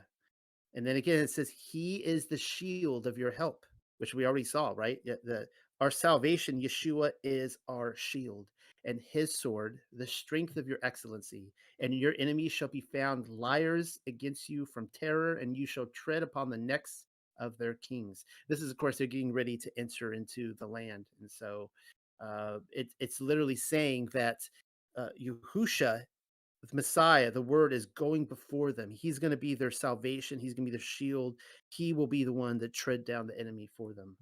Right now, what I really wanted to cover tonight, and I'm kind of jumping ahead of where Michael's going to be at, um, is Genesis 15 and 11. And he probably wants to cover this, but I think I'll be covering material that I don't think I'll be cutting him down too much here, or treading on his material. But this is so instrumental to understanding Acts chapter 10 and Peter's vision. I don't know if anybody caught this while we were reading this. And it says this. Um, let's see. And there came down idolatrous peoples. Let's see. Do I have this in the Masoretic? Oh man, I wish I had this in the Masoretic. Okay. Anyways, this is what it says. And there came down idolatrous peoples, which are like to unclean birds, to steal away the sacrifice of Yasharel. But the righteousness of Abram was a shield over them. Okay, and this is what it says in the Masoretic. And when the fowls came down upon the carcasses, Abram drove them away. So the Masoretic is saying that there were actual birds that came down to devour the carcass, and you can imagine the scene. Abraham is running to drive them away. Well, the Targum is saying no, they weren't birds. They were idolatrous peoples coming down to try to interrupt the sacrifice, to try to interrupt the covenants, and they were like unclean birds, and Abraham drove them away. I think this is so instrumental to understanding Hebrew thinking at this time period when the Targum was put out, as well as in Yahusha's own time period. I will remind you again of Peter or Kepha's vision of the animals in Acts chapter 10. I'm not going to read that. I gave a presentation on it 2 or 3 months ago where what happens is that people read this and they go, all right, gorilla is on the table, puppy is on the table, anything I want to eat, anything that I desire is on the table, because Peter had this vision of these animals coming down on these sheets, and he kept saying, no, not me, Lord, I'll never eat those animals. Well, if you read it carefully, Peter actually he interprets the vision for us. Nobody likes that part, but he understands that the animals are representation of people. They're not actual animals. All right. So again, you're seeing that same sort of um, thought process with Genesis 15:11. Well, there was when we were having that discussion, there was another great thank you, Desmond. I'm not sure if he's still in the room tonight. Yeah, Desmond's here tonight. And I had made a comment about how the Epistle of Barnabas was a lawless text that Barnabas, this Barnabas fellow, this person identifying as Barnabas, was doing away with the Torah and just ridiculing it and saying how we didn't have to do it anymore. And this is often used as evidence by church historians to say the Torah was done away with very early on and that we are not to keep it. Well, he had brought up that there was a manuscript that was put forward, a Targum, an interpretation by an individual who showed that not to be the case, and he was showing that the sin is in the translators and the interpreters who are actually there's a conspiracy really that they're trying to make the early Christians out to be lawless people, and they're purposely translating this wrong. And it's amazing that a little word here or there, uh, either inserted or taken out of the text, can quickly change the context and the meaning. And I was saying that the Epistle of Barnabas, it's just it's comedy. It's actually embarrassing that Barnabas, this Barnabas fellow, would be making a case against the Torah in the way he did by saying that basically it's this. All right, he's saying. Follow this because I'm about to read from the corrected version. He was saying, Moses never really meant that you weren't supposed to eat pig. What he really meant was that you're not supposed to be around piggish people. He doesn't really mean that you're not to eat octopus. You're just not to be around people that act like an octopus. And you're like, wait, what? What are you talking about? That's the lamest explanation because like clearly all throughout the Bible, I mean, it's so clear that you are not to eat pig, that you're not to eat shellfish. I mean, it's hard to mistake that. So if Barnabas is really making that argument, it's laughable. It would be laughable that anyone would believe that, but this is what modern translators, um, like like Lightfoot and some of the others, are putting out there saying he was claiming. Well, this is the translation that was done recently on the Epistle of Barnabas, and it changes everything. So I'm going to read from chapter 10, and this is the famous chapter in Barnabas where he's talking about the animals. Now, keep in again, this is in context to the Aramaic Targum that they were identifying people as animals, as idolatrous people are like unclean birds, right? Now, clearly, the writers of the Targum are not saying you can eat unclean birds, but they are also saying that, yes, there are people that are like unclean birds out there. So, this is what Barnabas says. When Moshe said, you will not eat the swine, the eagle, the hawk, the crow, or any fish that has no scales, he had three principles in mind. For at the end, he enumerates them in Devarim, and that'd be Deuteronomy. I will place before this people my Torah. So this is not Elohim's commandment about crunching. Rather, Moshe spoke in the Ruach about swine. You will not cleave to piggish people of this sort. When they got full, they forgot the master, and when they are in need, they think of the master. A piggish people. So a piggish people, when they get full, they forget the master, and when they are in need, they think of the master. That would be a piggish people. Like the swine who does not know its master when it eats. When hungry, it cries out, and once it has received, is quiet again. Nor will you eat the buzzard, the hawk, the kite, or the crow. He means that you will not cleave to nor be like people of this sort, who do not know how to provide for themselves by labor and sweat. But in their iniquity they seize the property of others. They observe, watching whom they will plunder in their covetousness, while they carry on as though innocent. The same way these birds provide no food for themselves by work, but sitting idly by, seek out how they can eat the meats of others. Some people are likewise destructive on account of their evil works. And you will not eat the lamprey or octopus or the squid. And he means you will not cleave to or become like people of this sort, who are immoral to the end, having already been condemned to death. Even as these accursed fish swim alone in the abyss, not suspended as the others, but dwelling in the muck in the depth of the sea. It's kind of interesting they knew that about octopus. Who was, who was capable of diving down to observe the octopus back then? I mean, think about that. Obviously, they probably had some tech that, to be able to do that. He says, "You will not eat the rabbit." And he means you will not be a pedophile. It actually says a pedophile. I guess rabbits are pedophiles. I don't know, but or like such. For the rabbit grows an orifice in the body each year, so it has as many um, um, I think it says anuses as years. Interesting. All right. Nor will you eat the hyena, meaning you will not be an effeminate seducer of children. Wow, this is pretty dark.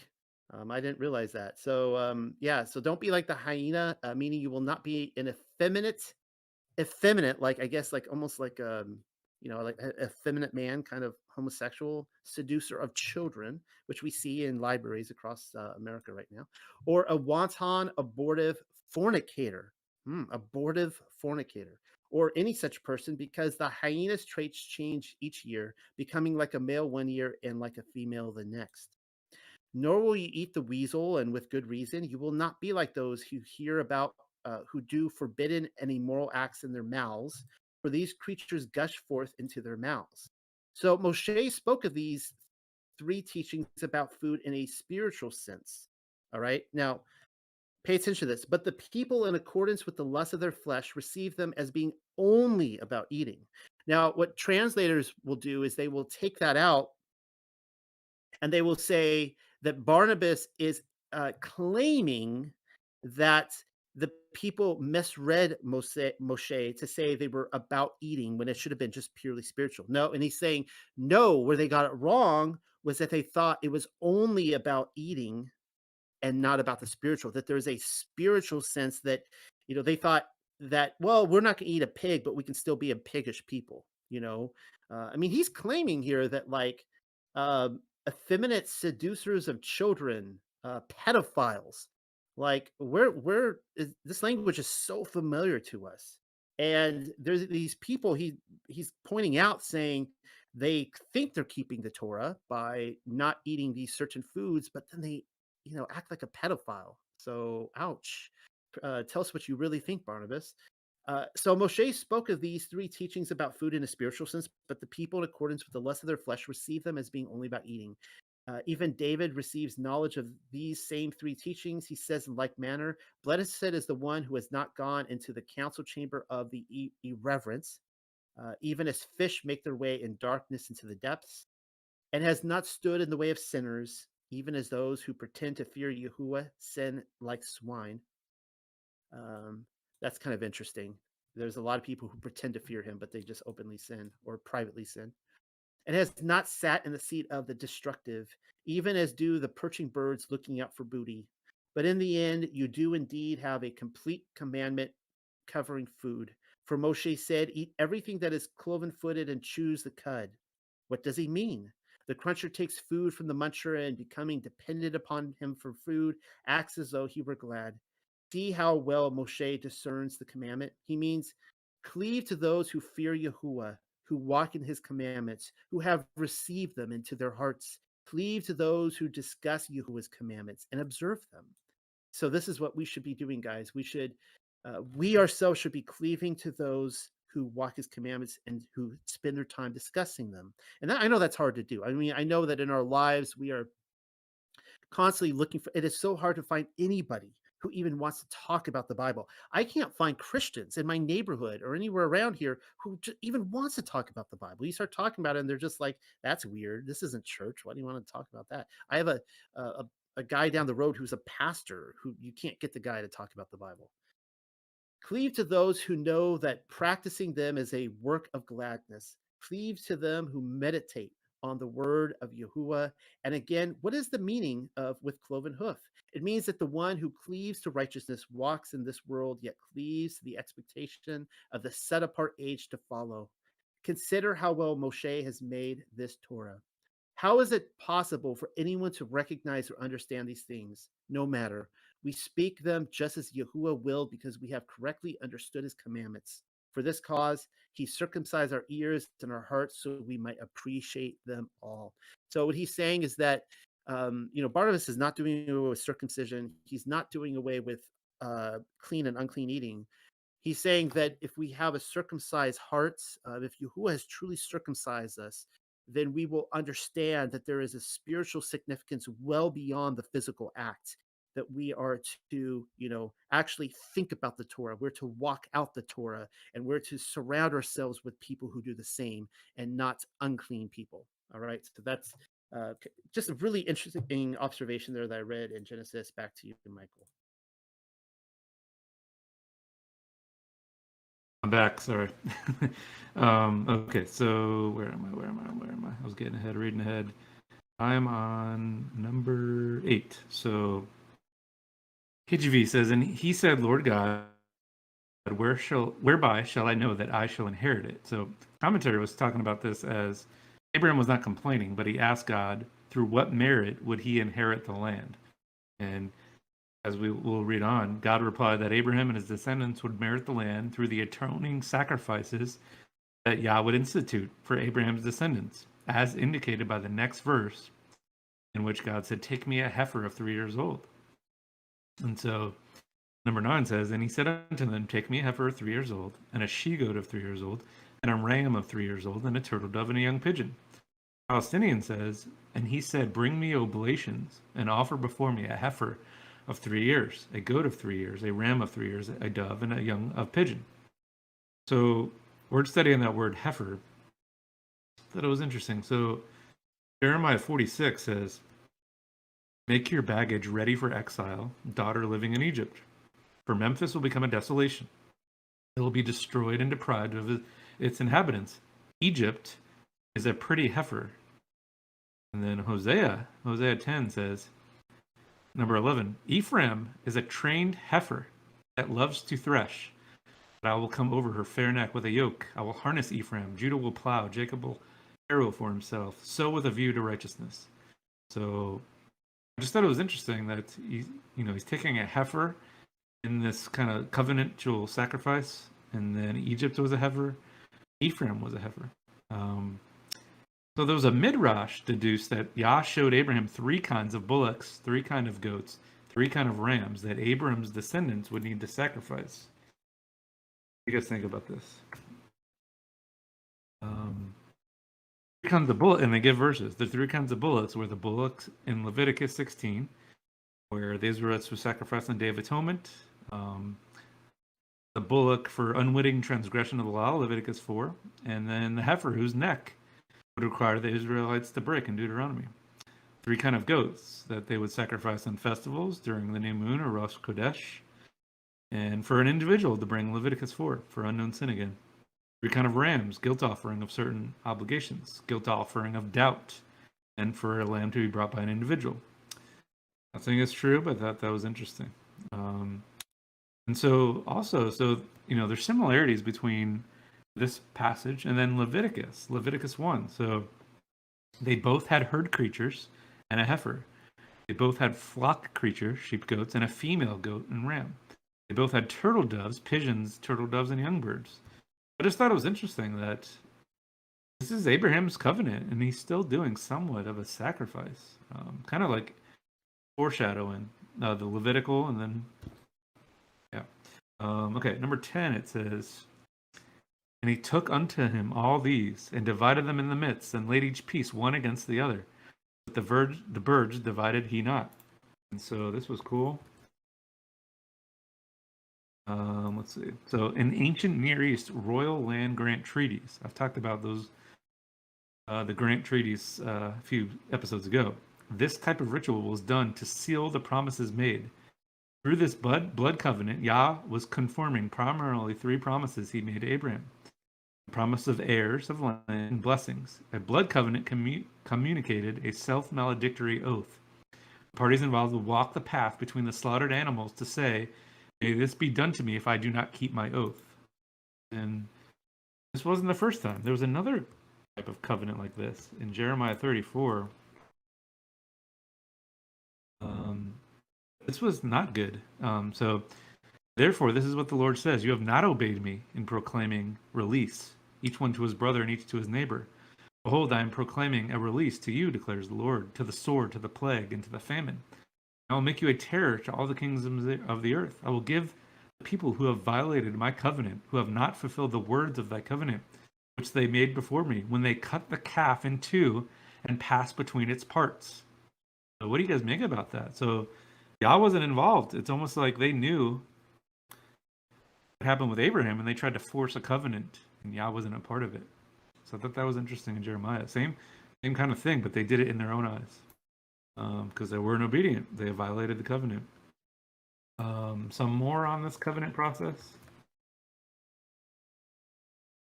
This was decent. The parties would take an animal, cut it in half down the middle, and split it in two. The two bloody halves would be separated and laid aside, after which each party would walk through the two halves. This ceremony represents each party giving up his rights to his own life, dying to self and beginning a new walk with one's new covenant partner unto death.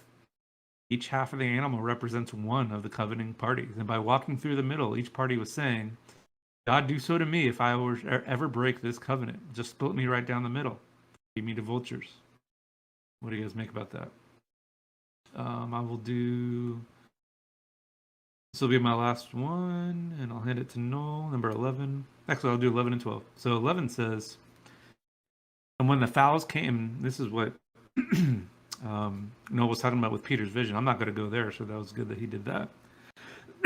And when the fowls came down upon the carcasses, Abram drove them away.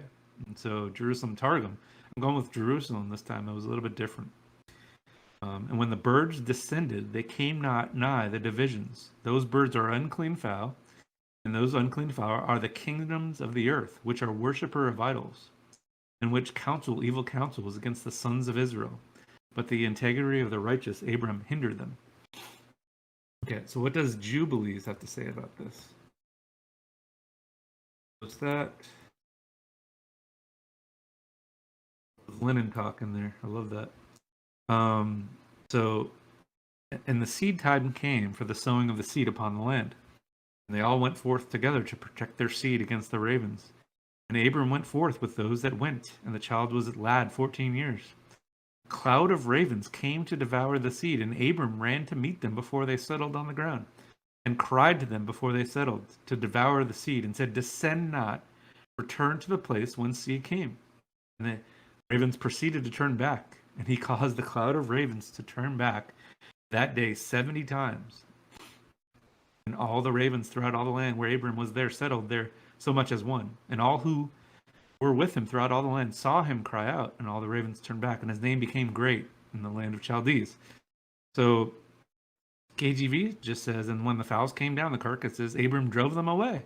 Just real simple one sentence. You get Jubilees, you get this amazing story about what Abram did. Good job. Last thing, and I'll hand it off to Noel. KGV says on number 12, and when the sun was going down, a deep sleep fell upon Abram, and lo, a horror of great darkness fell upon him. Jerusalem Targum. So I'm doing the Jerusalem again. It was a little bit different. And when the sun was going to set, sleep profound and sweet fell upon Abram. And behold, Abram saw 4 kingdoms, which should arise to bring his sons into subjection and terror. The greatness of darkness fell upon him. Terror, that is Babel. Darkness, that is Media. Interesting word. Greatness, that is Greece. Fell, that is Edom, Rome. That 4th kingdom, which is to fall and never to rise again forever and ever. I don't know what to make about that. Jerusalem Targum. Some commentary taught that when prophets prophesied, their limbs trembled, their physical powers became weak, they lost control of their senses, and thus their minds became free to comprehend what they saw. Again, just commentary, just giving you more additional info. I don't have much left, but I'll hand off to Noel, and then I'll finish on my next turn. Yeah, it's kind of interesting that the 4th kingdom, which the Jerusalem says Edom, and we see that over and over again. And I've shown that the Aramaic Targum really stresses that Rome, interestingly enough, is Edom, and they're I see it as that they're kind of pulling back the curtain, and they're saying this is who's really running the show is Edom. And so they see it as kind of the big, the kind of the climax, the end of history. That it's Greece, Babel, these different and these different empires. It's not really as much of a family struggle, but we see that Rome, if they are truly Edom, and I've done some genealogy on that, and the claims that the early kings of Rome, the early Caesars, were actually Edomites. That they were, there was a more of a spiritual. It was a different type of spiritual control over Yehuda, as were the others, right? Because it was a family struggle. So I found this kind of. I was thinking about this, and of the four names mentioned here, so we see Bavel, Madai, Jevon, which is the Greeks, and Pharis. Now, Madai is a son of Japheth and one of the 16 grandsons of Noah in the book of Genesis, and we know that they are the Persians or the Iranians. Uh, Yavan was the fourth son of Noah's son Japheth. So one of Noah's grandsons, Japheth's fourth son, and those became the Greeks. But then we see Edom, and that's kind of related there. I was trying to find any idea on Babel. Now we know that's Babylon, obviously the first one, but I was curious if there was an actual name of a child named Babel. I couldn't find it. If there is, forgive me, maybe it's out there. But I was thinking that because all of the others seem to be attributed to an actual person. Um, and there, let's see, what else do we have here? This one was interesting. So, again, though, that going back to the birds being related to people and idolatry, and it's kind of interesting because then we see these four kingdoms brought in, and it seems like the whole idea of these kingdoms is that they're like the terrors, and they're coming in and trying to get it's all a test for Yah's people, for Abraham's children. Are you going to be obedient to the Father and believe in his word, or are you going to take part in the idolatry of these kingdoms? Because these are the unclean birds are coming in and trying to disrupt the covenant, right? And that's what we're seeing in this dream. It's the birds that keep coming back and coming back and coming back, and this is a test. Will you be obedient? Will you give in to idolatry, or will you serve the Father? Let's see here. And this was kind of interesting in Genesis 15:14. Oh, I'll go ahead and say this yet. Say this. It says in Genesis 15:13. I had to read this several times. It says, and he said to Abram, this is Yahuwah speaking, knowing thou must know that thy sons shall dwell in a land not their own. Now, we know that they went to Babylon. We know that Israel was dispersed. I think this is specifically talking about Egypt. And it says, because thou has not believed, and they will subjugate and afflict them for 400 years. Well, wait a second. I was a little confused by that. Maybe you guys can help spell this out, because Abraham did believe, and because he did believe, it was accredited to him as righteousness. The same chapter says this. I originally read this and thought maybe the people after him didn't believe, and they were afflicted. And we see that with the wilderness generation. They clearly didn't believe, and leading up to it, I was a little confused by that. How is it that Abraham didn't believe? That's like the only passage that I've so far seen that would insinuate that. So I'll let you guys kind of figure that out. Maybe we can discuss that. But in Genesis 15:14, it says that there would be 250 plagues. And also that the people whom thou shalt serve, I will judge with 250 plagues. Now, oh, and afterwards they shall go forth into liberty with great riches. Again, this must be Egypt being spoken about, because um, they didn't leave Babylon with great riches. When Israel dispersed, they never went anywhere with great riches. We know that they looted Egypt and they left that with great riches. So it's kind of interesting to hear that there are 250 plagues. I don't know what all that means.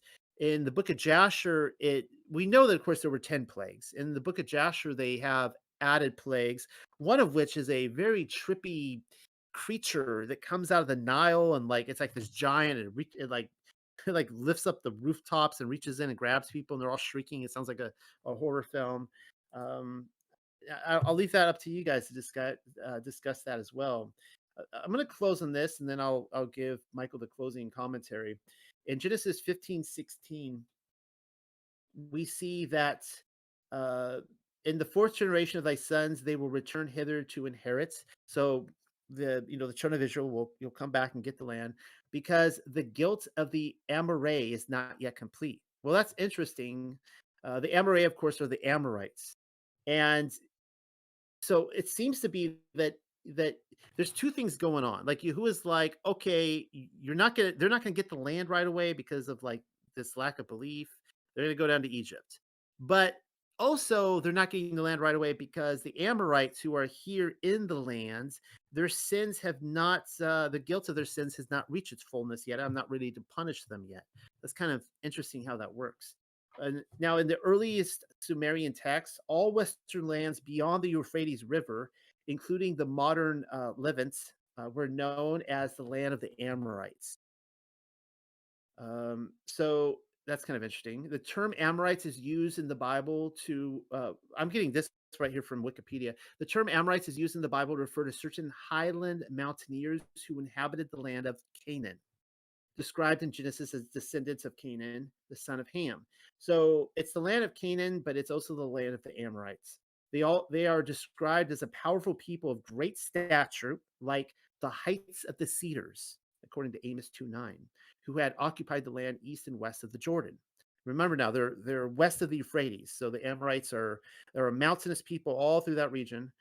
The height and strength mentioned in Amos, according to this is still reading from Wikipedia, has led some Christian scholars, including Orville J. Navi, who wrote the Navi's topical Bible, to refer to the Amorites as giants. Now, part of that, of course, is what we read in Deuteronomy that the Amorite king was none other than Og. And Michael had some great commentary to say on Og 2 or 3 weeks ago, and how he was like the king of the netherworld, and he seems to be associated with Baal. And I'll hopefully be covering a paper on that, doing some incredible research on this guy and how there was much more to Og than meets the eye than just physicality. There seemed to be something very spiritual going on about him. But anyways, Og himself was the Amorite king. And remember, we read how, according to the Aramaic Targum, Og was specifically kept alive. He was not destroyed because um, Yahuwah personally wanted to keep him alive to see his promises come in with the children of Israel, and Moses, personally killed Og. Anyways, and he was described as the last remnant of the Rephaim, which was also the Amorites. All right, the leader of the Amorites. And I'm just going to end on this right here. I found this interesting in verse 17. And when the sun had set, there was darkness, and behold, Abram saw. Now, the Masoretic, I'll read this first. And it came to pass that when the sun went down in the Masoretic, and it was dark, behold, a smoking furnace and a burning lamp that passed between those two pieces. Well, the Arabic Targum basically takes it up a notch and says that Abram, he didn't see a smoking furnace, he saw Gehenna ascending, smoke with flaming coals and burning flakes of fire, wherewith the wicked are to be judged. And behold, he passed between those divisions. He being capitalized here, I'm taking it to be the word of Yahuwah. And I believe that the covenant was always cut with the word of Yahuwah. That he was the one that was going to fulfill his end of it. He was going to die, come and die. He was going to be the final sacrifice. Um, so what struck me here was that we're going to read this part in a few weeks in Genesis 19:28. The same language is used. And this is what it says. When Abraham woke up in the morning, he had the conversation with the angel. He was pleading to save Sodom and Gomorrah. It all goes down in the night. Lot barely escapes at sunrise. It goes up in flames. And it says, and he, Abram or Abraham, looked towards Sodom and Gomorrah and toward all the lands of the plain, and beheld, and lo, the smoke of the country went up as the smoke of a furnace. And that seems to be the picture they're describing, um, Gehenna, the smoke of their torment rising forever and ever. And I've always stated that from a Hebrew perspective, that um, that you could say the same thing to Sodom and Gomorrah. They were not tormented for an eternity. They were killed, probably instantaneous, though some may have suffered a little bit longer in the flames. But the smoke itself was the picture that the smoke rises forever and ever. It was a picture of their torment rising forever and ever. I just thought that was a little interesting comparison there between the Aramaic Targum and Sodom and Gomorrah. And with that, I'm going to hand it over to Michael. That's the end of my commentary for the night. All right, great stuff. Get ready, guys. I don't have much, and then we can open it up. Where am I going? Number 13. So last word study for the night. And he said unto Abram, know of a surety that thy seed shall be a stranger in a land that is not theirs, and shall serve them, and they shall afflict them 400 years. That was a prophecy, right? So, but and shall serve them is the word I'm looking for. So Deuteronomy 31, now then, write this song for yourselves and teach it to the sons of Israel. Put it on their lips, so that this song may be a witness for me against the sons of Israel. When I bring them into a land flowing with milk and honey, which I swore to their fathers, and they eat and are satisfied and become prosperous, then they will turn to other gods and serve them, and spurn me and break my covenant. So that's pretty interesting. He's giving them to the land that they were promised, and they still turn to other gods and serve them. Prophetic with Israel. And then I thought it was interesting that, Masoretic says they shall afflict them 400 years. Jasher didn't say that. Jasher 81 says, and the children of Israel journey. Oh, I'll start on number 2. Also, a mixed multitude went up with them, and flocks and herds, even much cattle. And the sojourning of the children of Israel, who dwelt in the land of Egypt, in hard labor, was 210 years. At the end of 210 years, the Lord brought forth the children of Israel from Egypt. So there's a disparity there. I don't know what to make of that. I don't know what the Septuagint says. I know there's a big debate on how long they were in Egypt. But yeah. Number 14 says, I'm just going to do Palestinian. And also that people whom shall serve I will judge with 250 plagues. And afterward they shall go forth into liberty with great riches. So numbers guy, I have to do the 250 examples. Exodus, there was 250 of fragrant cane. 250, princes of the congregation in Numbers. Number 16 has 3 of them. So Yahweh had 250 censers, 250 men who offered incense.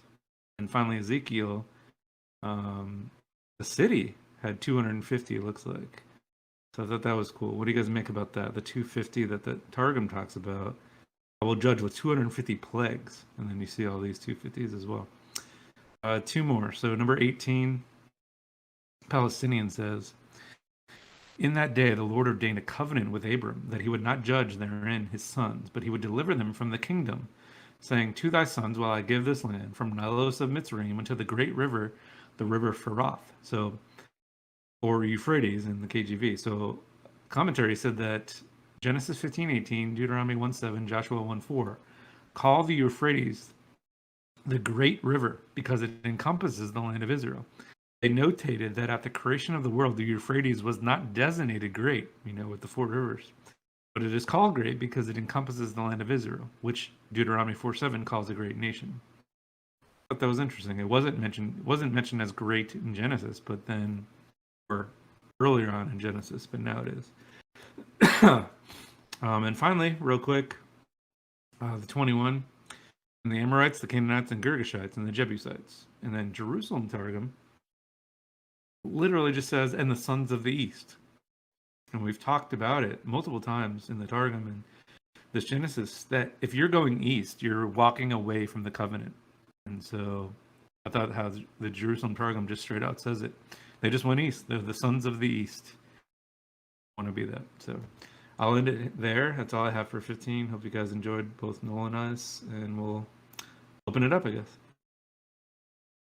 Yep, class is dismissed. Thank you guys for sitting there through, I guess it's been 3 hours now of presentations. So thank you, everyone. It seems like it was a lively discussion tonight about wool and um, what are you guys' thoughts to what Michael and I were talking about, and anything on Melchizedek, anything on Genesis 15, or even if mud fossils, if you have time to think about Good, it. good presentation, guys. I've got a few things. Noah, when you said the what seems to be discrepancy between, um, you know, because you didn't believe Abraham, your children for 400 years. Another thing is they weren't there for 400 years. That's interesting. But the Bible verse, I want to say it's in James, but I could be completely wrong. Where it says, "I believe, but help my unbelief." So it could be that school of thought where every time this thought came to Abraham, how many times a day that Yah had promised him a son and he doesn't have one, did he believe every single time? Probably not, you know. Um, so it could be said in circumstances he did not believe, but overall he did. And it's kind of the difference in mentality between the Greek and the Hebrews, where Greek is, more like Michael and numbers and statistics and that type of thing, and the Hebrew is more, I define it as romance, where it's more ideology and symbology. Um, so I don't know if that's part of it, but that's my thought. And then also totally agree on the salvation in our uh, as far as Christianity's view. And I don't consider myself a Christian, but uh, the idea that um, you know, um, how do I want to say it? We should be more concerned about us being able to obtain salvation than that it's, this idea that salvation is a free gift. Like, is it a gift? Yes. But is it free? Well, technically, no, because it costs you everything to obtain. If we're not interested in creating a relationship with the Father now, why do we have the idea to even think that we're going to be in an eternal relationship with Him? So, those are my thoughts. Mic drop. Yeah, those are some excellent thoughts, and so I to to go over what you said, I think what you stated about Abraham is probably spot on. I mean, Abraham was a dude; he was a real human, and I can only imagine that he really there were probably some days that went by where he's like, I mean, we saw that in that chapter where he's like, this isn't really working out. So I'm going to hand over the keys of the kingdom to Eliezer, and so that could have been in that moment where Abraham's trying to kind of work it out on his own instead of letting Elohim do it. So that was a really interesting point on that. On the 400 years, that's a great observation. The it, it makes me wonder with some of the things with the translations, because this is a targum of a targum. It's the Aramaic is a targum of the Hebrew, but then it's a English targum, English translation of a translation, and so we've run into this problem before on numerous different things, and even I said that the two usages of the word is not a very good translation, because it should just be the word, because it literally is the word. But then the other one should be like, it just should say my edict. Why does it say my word? It should say my edict, my law, or whatever. And so it makes me wonder with the 400 years, because this is something a lot of people will discuss, and there were that many years, but clearly they weren't in slavery for that long. I mean, it was many, many years, even after getting into Egypt, that they became slaves. And so Moshe showed up. And interestingly enough, if you read Jasher, the Levites never actually ended up in slavery. People don't think about this, but everybody all the Israelites who were slaves, they had to give their consent to Pharaoh to become slaves, and the Levites never did. This is why when Moshe showed up in Egypt, you notice Pharaoh never said, "Hey, get to work." Well, he was a Levite. He wasn't a slave. So Moshe wasn't coming to free the Levites because they were already free.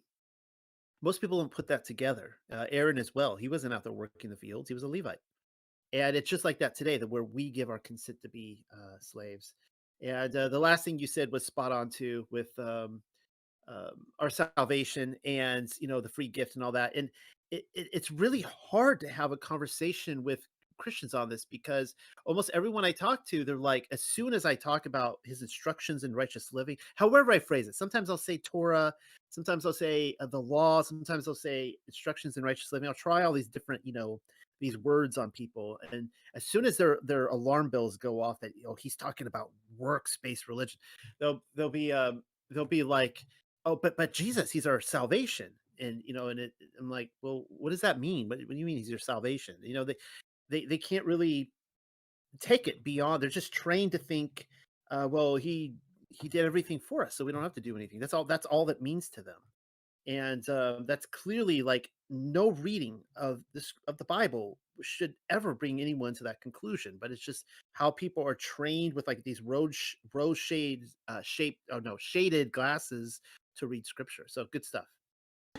I posted that Jasher chapter. It's awesome. I recommend reading it, Jasher 65. And then I quoted these 4 verses. But look at number 34. And the Egyptians did not direct their attention to make the children of Levi work afterward, since they had not been with their brethren at the beginning. Therefore, the Egyptians left them alone. Amazing. But I would read that whole chapter. It's awesome. There is an explanation for the 400 years given in the Legends of the Jews, and I can't remember what it is, unfortunately. But it dates back to a certain thing that happened, I think, with maybe Abraham.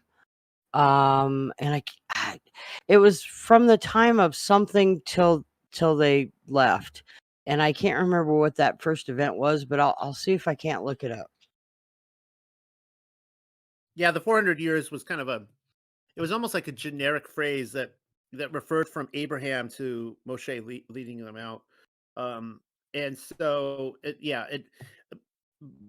my understanding is that not even the translators of scripture back then and stuff would have thought that they were actually in slavery for 400 years, but that it was a time frame from the covenant to their deliverance.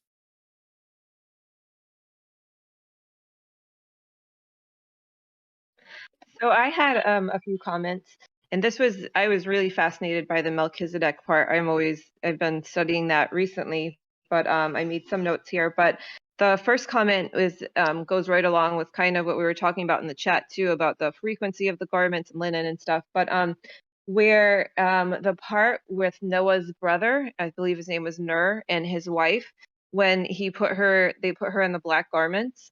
And you kind of made a comment of that, Noel. It made me think of, so I read that there was this study done by a doctor about the frequency of garments and how, like was mentioned in the chat, linen is 5,000 frequency and wool is 5,000 frequency, but they cancel each other out. And then, cotton has, I think it was like 100 or something like that.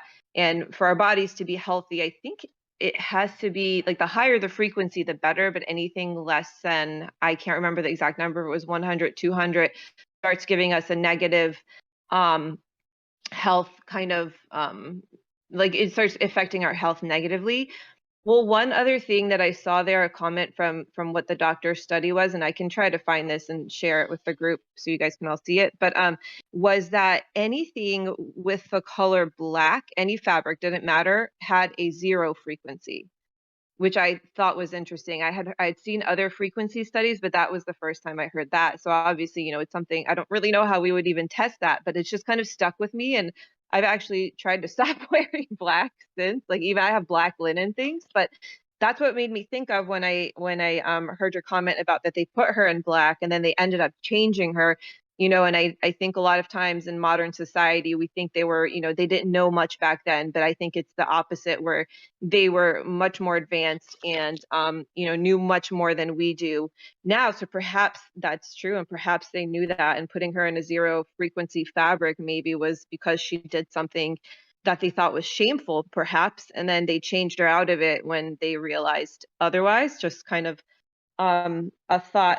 there. And then I just, to make a comment on today, when people are mourning, they wear black. So I don't know. I find that kind of interesting. But that was one note. Another note I had was about Melchizedek. So I think it was Michael that pointed this out. That Melchizedek actually means my king is righteous, which is very true. And it's very interesting because I've studied that and I've looked up, what does it mean? And there's been kind of maybe this cognitive dissonance in my mind. I've read that means king and righteousness. And I speak Arabic actually, and I've studied Hebrew as well. And there's actually a lot of similarities with the languages, just kind of the format for the grammar and a lot of the rules. And anything with an E at like Melki is like my Melek, like my king. It makes it possessive. So that's true. And for some reason, I just never really put that together until Michael pointed that out. But that's correct. And that's actually very interesting. I found that interesting. And then with the order of Melchizedek, I think Zen has the book Order of the Ancients, and there's one writing in there, the Order of Elijah the Prophet. And I think it pinned Elijah as a Melchizedek as well. And in that book, Order of Elijah the Prophet, was like he was giving instructions to Elisha, that what to do after, his going, because he was kind of passing that torch of Melchizedek onto Elisha. And something I found interesting there, and I want to kind of study this out, who were the Melchizedek lines going down to Yahusha? Because I think you mentioned in one of the readings tonight, somebody mentioned that there were 12. But anyway, so Elijah, one of the things he mentioned in that writing is that he's giving the keys to Elisha, but not all of them, that he was taking part of the keys back up to, paradise or wherever he was going to be brought back at the end of times, which I thought was really interesting. So there was that note. Another note I had was I think it was Michael who pointed out in Luke 22:15 through 20, where Yahusha said, "I will not drink of this cup again until a kingdom." And I agree. I think that does sound like a Nazarite vow. I've thought that too. So I kind of wanted to just highlight that and just agree with that. I thought that was interesting. And then my last and final, and I'm talking a lot of different things, but my last and final note I had here was about Genesis 15:11. And I found this one interesting because I've read this before, and the first thing it made me think of when I read it was Matthew 24, and it's verse 28. And this was where Yahusha was giving instructions. I know, Noel, you've done a thorough study on Matthew 24 and kind of lined it up with Revelation. But I've always wondered about the and let me find it. I lost my page here for a second. I'm looking at the Hebrew gospel, but this is the part where he's telling them, they're going to tell you, come over here. He's in the wilderness or whatnot. But when they do that, don't want to believe them. And let me find that verse. It says, therefore, if a man will say to you that he is in the wilderness, do not want to go. And if a man will say to you, he is in the cave, and this is obviously referring to himself, his returning. He says, do not be willing to believe it, for just like the lightning which goes out from the east and is seen as far as the west, just so will the coming of the Son of Eloah be. And then here's verse 28. It says, and in whatever place the body will be, there will the vultures gather together. And I had read that before and just always wondered, like, what is he talking about? What does he mean where the place the body will be, that the vultures will gather together? And it always kind of I didn't know what he was referencing. I didn't know what he's talking about. But then when because I had read that in the Targum previously, and that's the first thing I thought of. I'm like, is he referencing that? Would they have known because they understood that vultures represented the idolatrous people coming, against the people of Yah?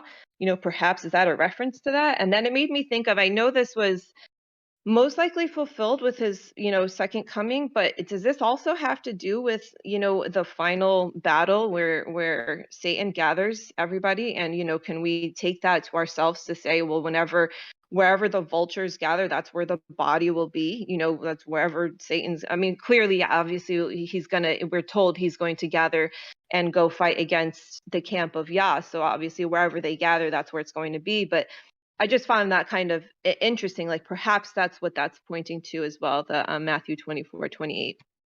And I think that was it for my notes. But it was a very good study. I really enjoyed all of it. Well, that was some really great commentary that I really enjoyed too. So, you said so much there, and it was all good. I can't even recount everything you said, but uh, on Second Enoch, yes, it says that the first Melchizedek was I think he was the 14th in line. This was the son of Ner, and so there would have been 13 before him, like high priest in the order. One of which may have been his father. I don't know if it was Noah or his father or whatever, but it seemed like his father was a high priest. But then, yeah, there was going to be a final 12. And the last one, of course, of that final number was going to be, we know him to be Yahushua, Messiah. But what you had said, it really makes me wonder, because I was thinking that as I was reading that, like, who are these others? Can we find them out? Eliyahu, Elijah is one obvious, and yeah, his book of the order And of the Noel, you're breaking up pretty badly. okay. Well, guys, Oh, this you're loud and clear on my end, so okay. As long as I'm loud and clear on Josh's end, and okay, clear. This always happens at the discussion afterwards, but uh, we know that Eliyahu, Elijah's one contender, obviously to be one of perhaps the 12. I wonder if Shem started it, and then there was like, you know, I would think David would be one of them. I've heard good arguments that he was. But it would be fun, as you were saying, to actually go through and try to pinpoint who they all were, and was there a general line of them. So that was a really good thought. Great job. Anybody else had any thoughts?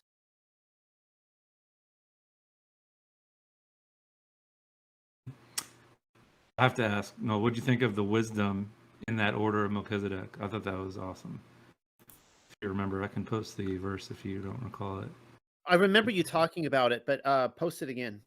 Sure. The bot doesn't work. Let me go find it.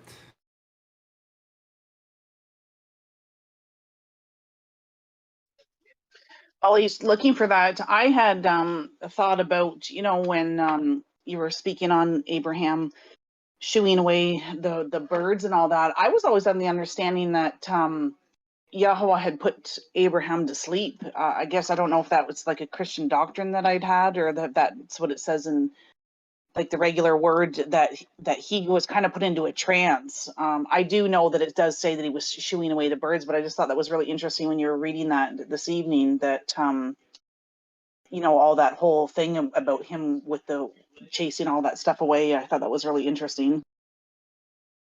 Well, he was put into a dream immediately afterwards, where he saw the four kingdoms of the world leading all the way up to Rome/Edom. And so, yeah, I guess the question was he asleep when the actual covenant was cut? And when when he saw the torch pass between it and the fires of Gehenna, he could have been asleep by that point. But it is clear that according to Jasher and other texts, that he did clear birds out. So Yeah, I knew he cleared the birds out. Yeah, I guess maybe I just misunderstood what you were reading there, because I was always under the assumption that he was put into a bit of a trance, and that it was Yahweh that had walked through it with him, like for him. That yeah, okay, must have understood. Thanks.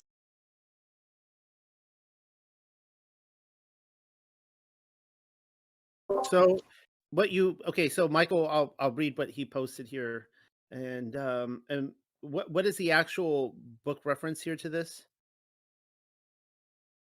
That was Proverbs 9, 1 through Prover- 6. Proverbs 9, 1 through 6. Okay. Spe- Oh, that's specifically number 5, because that's basically a Melchizedek trait. But good. so wisdom hath builded her house, she hath hewn out her 7 pillars, which I find that to be fascinating, especially since there's 7 spirits coming out of Yahuwah. She hath killed her beast, she hath mingled her wine, she hath also furnished her table. Um, and again, that's describing like the woman of the house. For she's always like in a lot of these passages, she's putting up the meats and the food and the furnishing and that kind of stuff. It's always exciting to think about. She does her womanly duty. She hath sent forth her maidens. She crieth upon the highest places of the city. Whoso is simple, let him turn in hither. As for him that wanteth understanding, she saith to him, and then here's verse 5, come eat of my bread and drink of my wine, which I have mingled. Forsake the foolish and live and go in the way of understanding. That was a great connection. And obviously, the Melchizedek priesthood is the heavenly priesthood. So that's pretty awesome thought.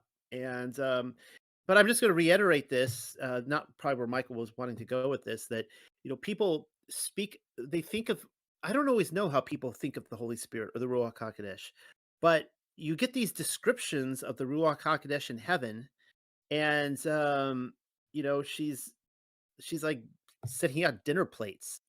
And I don't say that to be like funny or something, but it's just it's a very different idea than how we speak of her in the church. I'll just put that because a lot of descriptions they just depict her that way. So Does it open the possibility of women being in the order? I think it does. yeah, And I don't. And it sounds to me it's the wedding supper of the Lamb, that verse. Like Spirit and the bride say. I remember you used to say that she's.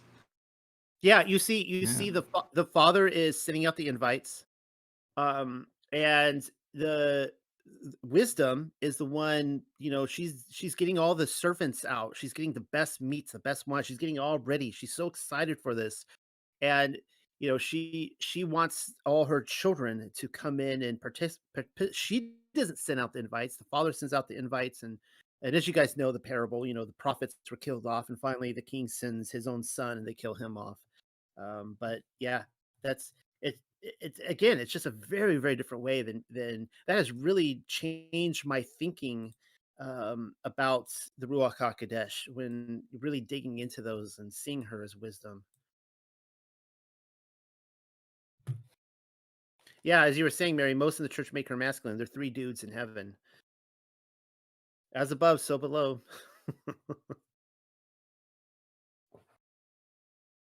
They're just three roommates in heaven, all co-equal in power and all coexisting from throughout eternity. Just the three dudes. Any comments on Arcturus and the bear?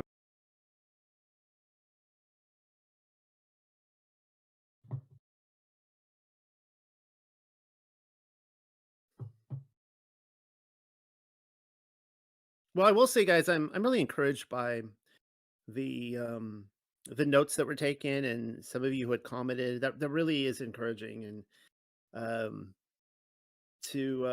yeah. So thanks for that, and just always remember week for week. Just jot down some notes and bring them up afterwards. And Michael's looking at it from one angle, I'm looking at it from another angle, but I know you guys have all your angles and your life experience and your research and study experience as well. And like learning about the black, that was really fascinating, and how that works with linen or wool, and that was some great commentary. And I remember on Thursday nights, Noah would always get crickets, and now I understand it once he asked me to do these studies. So we definitely appreciate your comments. I mean, it's amazing. Yeah, Irene, I'll hand over to you in just a second. It's it really is, because when you put all this research and this energy into fleshing something out and giving it, it's I have to understand. I was just on the phone with somebody today, and he wanted me to talk to him, and he said that and I'm not tooting my own horn here, guys. I'm just, because I was talking to my wife about this, and I'm like, I was telling her at dinner time, I really don't think of myself as a very deep person. I just think of myself as an average person. And she's like, oh no, you're deep. I'm like, what do you mean? Like, she's like, nobody can talk to you because you're so deep. And so I had a guy I was talking to on the phone today, and he's like, he's like, I love your research, but I really struggle comprehending what you're saying. And so I'm always trying to, to speak in a way hopefully everyone understands me. But so when you guys have your commentary afterwards, and you guys talk about things like that, and it really is encouraging, and it really helps the energy, and so I do appreciate it. Go ahead, Irene. What were you going to say? Oh, I was really interested in that frequency. Where can I go to find out more about that? Does Mary Oh, know? well, it would be whoever was discussing that in the room. Michael, if you have any thoughts on it. I Yeah, posted Mary. a good study. Let me try to find the link and I'll post it again on it. But yeah, There's lots of Mary good would know. stuff lately in the Torah garments section. You can lots of links and videos and comments.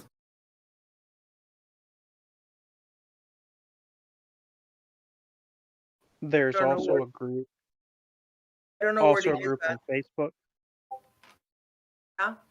Facebook? There's also a group on Facebook called Linen Railroad, run by Nathan and Chelsea Reynolds.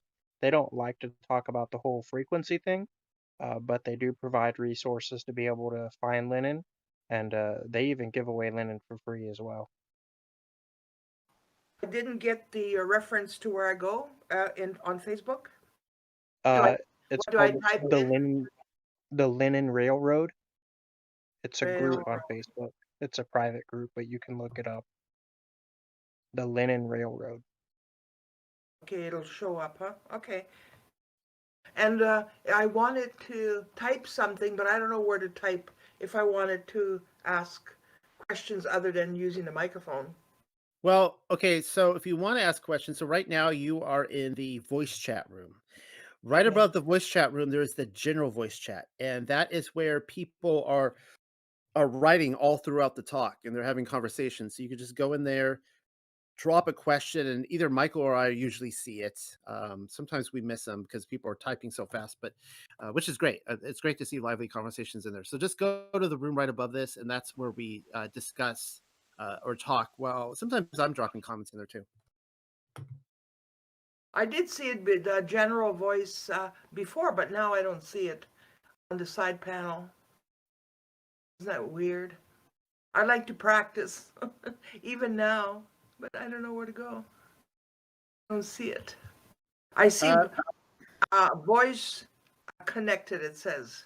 Okay, so there's the diaspora of Yasharel, and there might be an arrow there. I wonder if there's a no, maybe it's not collapsible. I don't know. Oh, the weekly studies. Um, so maybe it might disappear if you like. There's a little arrow that goes down or the side. Sometimes if you toy with Okay. that, it might cause rooms to disappear. That could be Here, it. I scrolled up and down, and it joined up with the voice chat. So it is general voice chat right now. I see it.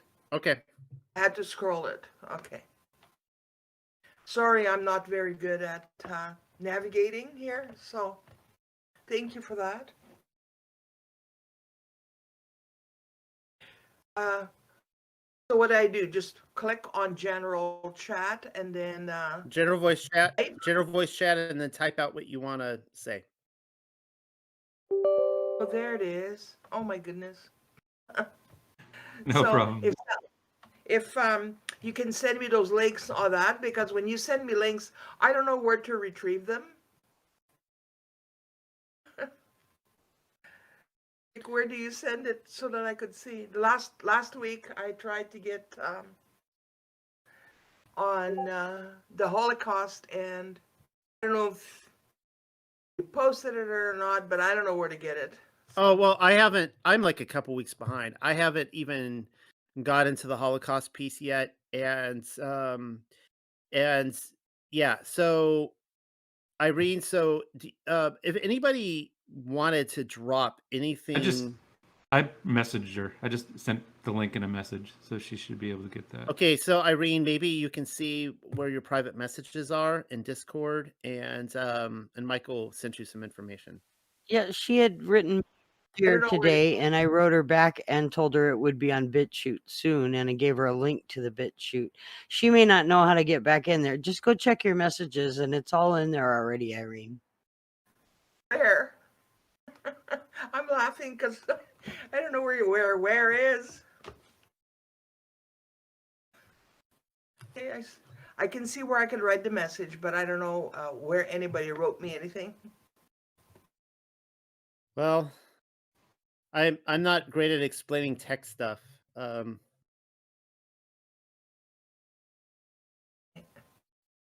So are you on a phone or your computer? I'm on a laptop computer. Okay.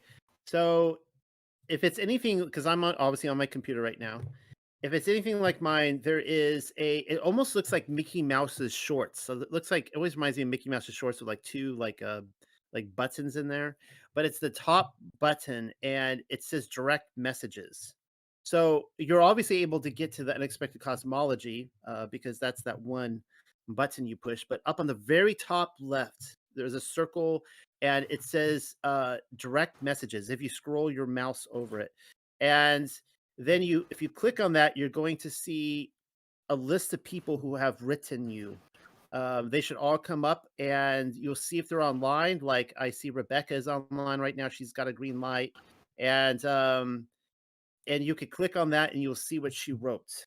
I'm not sure if you're following me right now. But Okay, so the direct messages. yeah, you click on Then direct underneath, messages. then underneath is Michael, and then underneath him is Rebecca. Right. So Okay. they showed up because they went into your that's your mailbox. And so Michael just wrote you, and before that, Rebecca just wrote you. So if you click on those, then you can be in a direct conversation with each of them. You can see what they wrote you, and you can respond back to them. Okay. If I do it now, will I disrupt something? No, I No. mean, you should be able to go all over the Discord and type. I see people having conversations in all different rooms while I'm talking, so that shouldn't be a problem. Okay. Just be sure to turn off your microphone if you're not talking, just Oh. so you know. Yes, I'll turn it off now. I was taking notes, so should just throw this out there, what I wrote here. Should I or not? Yes, please do. If you have any, Okay. Okay. Let's see here. Oh, where did I write it? There was something that I wrote here. Okay, Noah was. I'll skip that one because that's not clear. You mentioned the badge of priesthood. yes, and Second Enoch, yes. Okay, so what I wrote. Well, I'd like to hear what you have to say about the badge of priesthood. I don't. I think I put it out there. Like, what do you guys think? Because they Okay. recognize what the badge of priesthood is. I don't know what that looked like. I remember having a study where the badge of the priesthood, what I thought might be, was the ephod that they carried on their chest, and it had all the stones of the tribes of Israel on it. That I don't know what that represented. Does anybody recall? Well, The badge. yeah. So the Levites, which is different than the Melchizedeks, they had an ephod on them with all the different jewels that represented the different tribes, all 12 tribes, and so that's kind of interesting. I probably should have stated that badge could also be read like mark, but again, I'm reading from an English Targum, and I didn't want to just make up words, but I almost wonder if it was saying the mark of the priesthood, which would be very, very interesting, because we talked about different like mark of the beast and so on and so forth. But again, Oh. I don't know what it is that they recognize as the mark of the order of the Melchizedek priesthood. I don't know what that is. Okay, so it was the tribes that carried the ephod on their chest, not the Melchizedek priests. Would that Well, be correct? Well, yeah. So in Leviticus, we get great details on the Levite priests and what they are to wear, and the ephod is described. I don't know which chapter, but it's in Leviticus, and we never get clothing attire for the Melchizedek. And the Melchizedek is a different priesthood than the Levites, and in fact, that's one of the Yeah. themes of Hebrews. Obviously, that the Torah was transferred by necessity from the Levites to the Melchizedeks. And what's interesting, so this is a whole discussion that I've never gotten into, but then you see um, a prophecy that during the millennial kingdom that the Levites would be back. Um, And so you don't really see the Melchizedeks ruling the earth. It seems like the Levites rule the earth and the Melchizedeks are in heaven. You don't see, some of the interesting connections, comparisons, or contrasts is that the Levites, I've never seen a Levite ascend to heaven. Now, Moshe went to heaven, but he came back. Um, but I've never seen the Levites get transferred to heaven or to Eden, but plenty of Melchizedek's did. That's really interesting. Just like Yahusha went to heaven, and that was in a long tradition of the Melchizedek. So, and he wasn't a Levite. So there are differences to be noted between the two. Okay, looks like one belongs to the heavenly and the other one belongs to the earthly. Right, and that's at least my understanding, and why that's the whole important theme of Hebrews, that it was by necessity. It wasn't that the Torah was done away with, but the Torah was transferred to the Melchizedeks under Yahushua Messiah, because he's not a Levite, but he's our high priest under that order instead of the Levite order. So it's still the Torah being fleshed out, lived out, but through a different order of priests than would be Aaron, the high priest, the Levite. And it's based on your behavior too. So I'm assuming a Levite that behaved well could become a Melchizedek. Interesting. And the other thing I noted here, there was three. The second one is, it said to take you to another land, and that sparked a thought in my mind when I saw the video that this realm we live in is part of a bigger realm, like other land.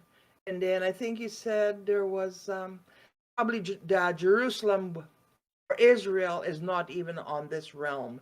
It could be other lands that we don't know about yet. Remind me again where it said that. Yeah, I is there slide numbers? Yeah, there was pages, but I didn't write it down. I didn't think of it then. So,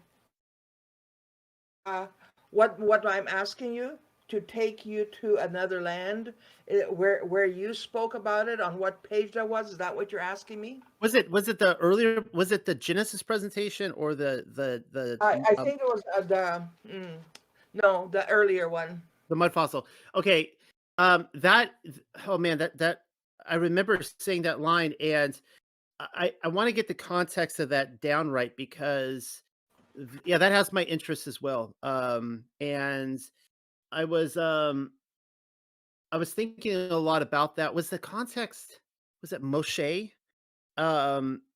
Or oh man, whatever. I can't comment on that until I see the actual verse in front of me.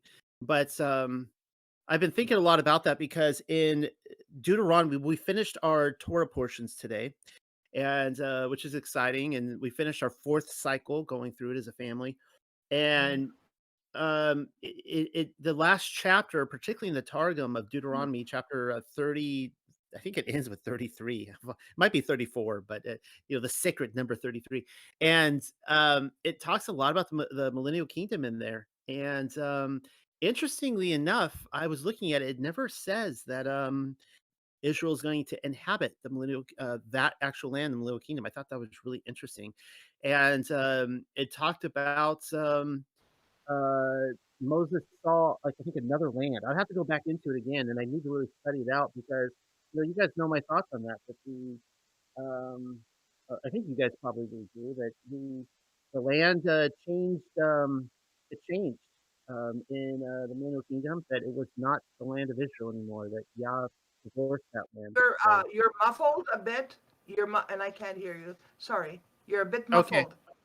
There you go. Well, it's probably because it's that time of night, and you guys know how the FBI like to shut me down after they're kind enough to let me give my presentation, but then they like shutting me down. Somebody putting their hand over your mouth.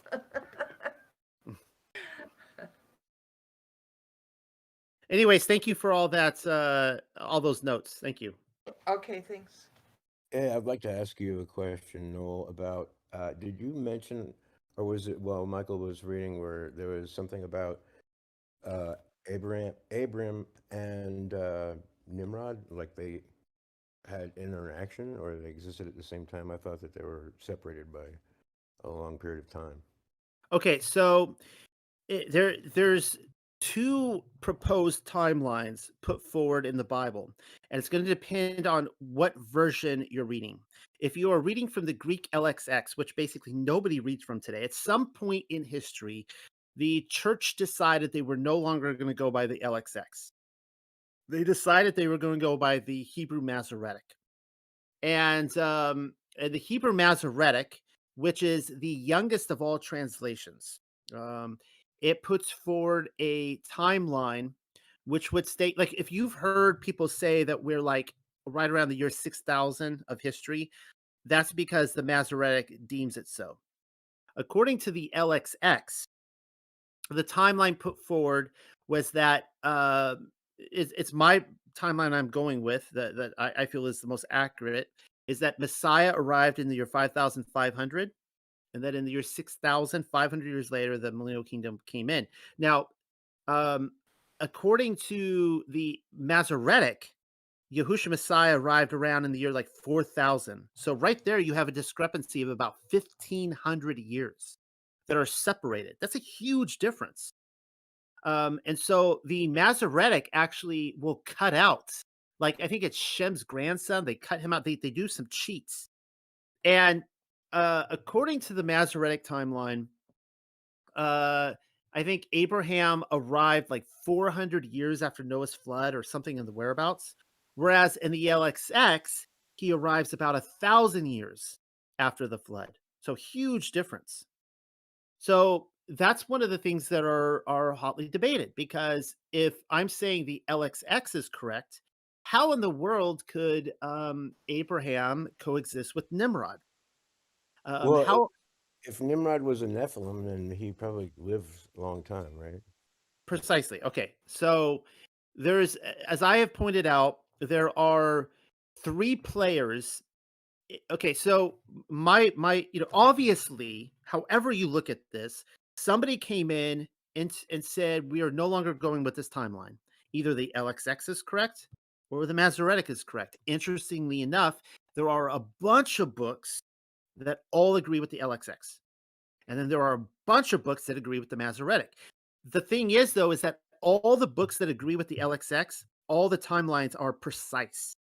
All the books that agree with the Masoretic, they're all off. Jasher doesn't fully agree, but they tend to, they're on the Masoretic timeline. Jubilees, I don't think agrees. They're all off. And so somebody came in and they changed the years. They were trying to hide something. My view is that they were hiding the millennial kingdom. They were hiding what year, because it's interesting that the Gospel of Nicodemus ends with the LXX timeline, and Pontius Pilate approaches the priest of the temple, and the priests say that they added up the years and that it was 5,500. Messiah arrived just as he said he would, and that that brings in the point that the kingdom would be ushered in 500 years later. They, I think, when they realize that, they're like, "Oh shoot, we got to go in and change all this, right? We got to hide this from people." So I think that the LXX is more correct. Now that brings in the issue of three individuals: Nimrod, Shem, and Og. All three of them don't make sense on a purely material level in the LXX. They shouldn't exist. They shouldn't coexist together. Nimrod should have been dead years before Abraham was born, and yet, according to Jasper, Nimrod is trying to put Abraham to death as a baby, and then as an adult, he throws him into into a furnace. Um, and that is according to the Aramaic Targum, as well as the writings of Abraham and so on and so forth. And so I'm working on a piece. It's been working on for several months, and maybe I'll finish it and present it. And I teased it a couple weeks ago. Everyone seemed to react really well to it, and showing that there appears to be several lives of Nimrod. Um, and he appeared. My theory is that the Nimrod himself is a titan named Gilgamesh, who was alive before the flood. Gilgamesh was killed. Gilgamesh reappeared again after the flood as a giant, the Epic of Gilgamesh. The same Gilgamesh as Nimrod. and that there were actually multiple Nimrods. One account has Shem actually in an epic Lord of the Rings style battle approaching Nimrod with an army, and Shem personally cuts Nimrod up. And Semiramis, who is his mom, then goes and does the profane things with his member. That was after Shem killed him. But then we read in Jasher that Yaakov killed him years later. So it's like, well, what's going on, right? And then of course, Og, is on surface level, he was a giant, but deeper, the guy was a Rephaim, which is actually a shade. He's actually like a god, like a divine being in a way. He's not. He's actually he was the Canaanites referred to him as the protector of the graves, and he would protect them. So it's interesting that when Moses and Israelites come in, he's coming in to protect the land, and Moses kills him. So there's something more going on there. If he was the king of the underworld, he's kind of closely associated with Baal, and then with Shem, as I pointed out that by time Abraham is born, I think Shem was already dead. He's a Melchizedek by this point. He's actually ascended, and he is Shem school. It's a supernatural school. All accounts seem to paint that picture. It's not purely material. It's not a post-Newtonian type of school you could go to. So that's why I was saying that those three people, and again, I'll be giving a presentation on this, and I think it'll be really interesting to show that you can actually bring the two timelines together, and it still makes sense. You don't have to throw out, like, if you go with the LXX, you don't have to throw out Jasher, you don't have to throw out Jubilees, you don't have to throw out the Masoretic. They still make sense. Just because someone went in and fudged the numbers around. So Well, that's great. Thank you for answering my question. yeah, hopefully I was able to answer it and with clarity. And so Exciting than I thought. It was way more exciting than I thought it was going to be. The answer. So pretty wild that there's so many potential histories. Irene, just so you know too, I'm gonna shut off. I don't know if you can shut off your microphone just so there's no back noise. If you're not going I to. was gonna make a comment, but Oh, please do. let's see. What is this wasn't it. It just left me. But what's LXX? That's like 70? Yeah, correct. 70 what? It's a So- manuscript or what is that? Okay, so apparently I sound like I'm underwater right now, so apologies everyone. You guys know what happens at the end of the nights. It's like it's so anyways, the LXX means 70. And it is the Septuagint, the Greek Septuagint, and apparently the 70 was to represent the 70 scribes that put it together. It's very almost odd that there are also 70 nations, 70 Elohim, but there are apparently these 70 scribes that put it together. So the LXX just it's I guess kind of like a scholarly nerd way to refer to the Greek Septuagint. I was kind of looking into the Septuagint and its origin, and it doesn't look like it's authentic. So, and then the so-called New Testament was rewritten by the papal system, and that was rewritten in Latin. So they're both the same type of people that wrote those, presented those to us. And Well, yeah, okay. I mean, everyone has their opinions. I think that the LXX is the more accurate. I think that the best, I'll use the word scholarly. I think the best case to make is the LXX. Now, for example, here's what I mean by this. I believe that there was a Hebrew language that closely lined up with the LXX. Now, even of course, if we're going by the Aramaic Targum, it appears very different than both. I think that there was probably a lot whittled down. One of the reasons I read all these different books is because I just want to get at the truth. I want to know, what are they saying? What do these texts mean? What are the variations and why? And I obviously don't know what the ultimate true text is. But what's interesting is that many have commented that Yahusha, as well as the Paul and the epistle writers, all seem to quote from the Greek LXX. Josephus does as well. Now, what's interesting about Josephus is that he claims he gives a lot of stuff away. Like he blunders a lot. Like he was clearly not in on the later deception, and I think part of that is because the Jews hated Josephus, and he betrayed them, so they kind of left him alone. And I think that's where we catch him on a lot of stuff. Josephus claims that he was writing based on Hebrew text, that he was getting information from Hebrew text, and yet it all sounds like the Greek LXX. So either Josephus was lying and he was just getting from the Greek LXX, which seems kind of lame. He's like, no, really, guys, I've got these Hebrew texts here and I'm not sharing them with you, but they sound a lot like the Greek LXX. So my point is that Yahusha, the epistle writers, and Paul, I don't think they were quoting the Greek LXX. I think they were quoting a Hebrew text that no longer exists, that closely aligns with the LXX.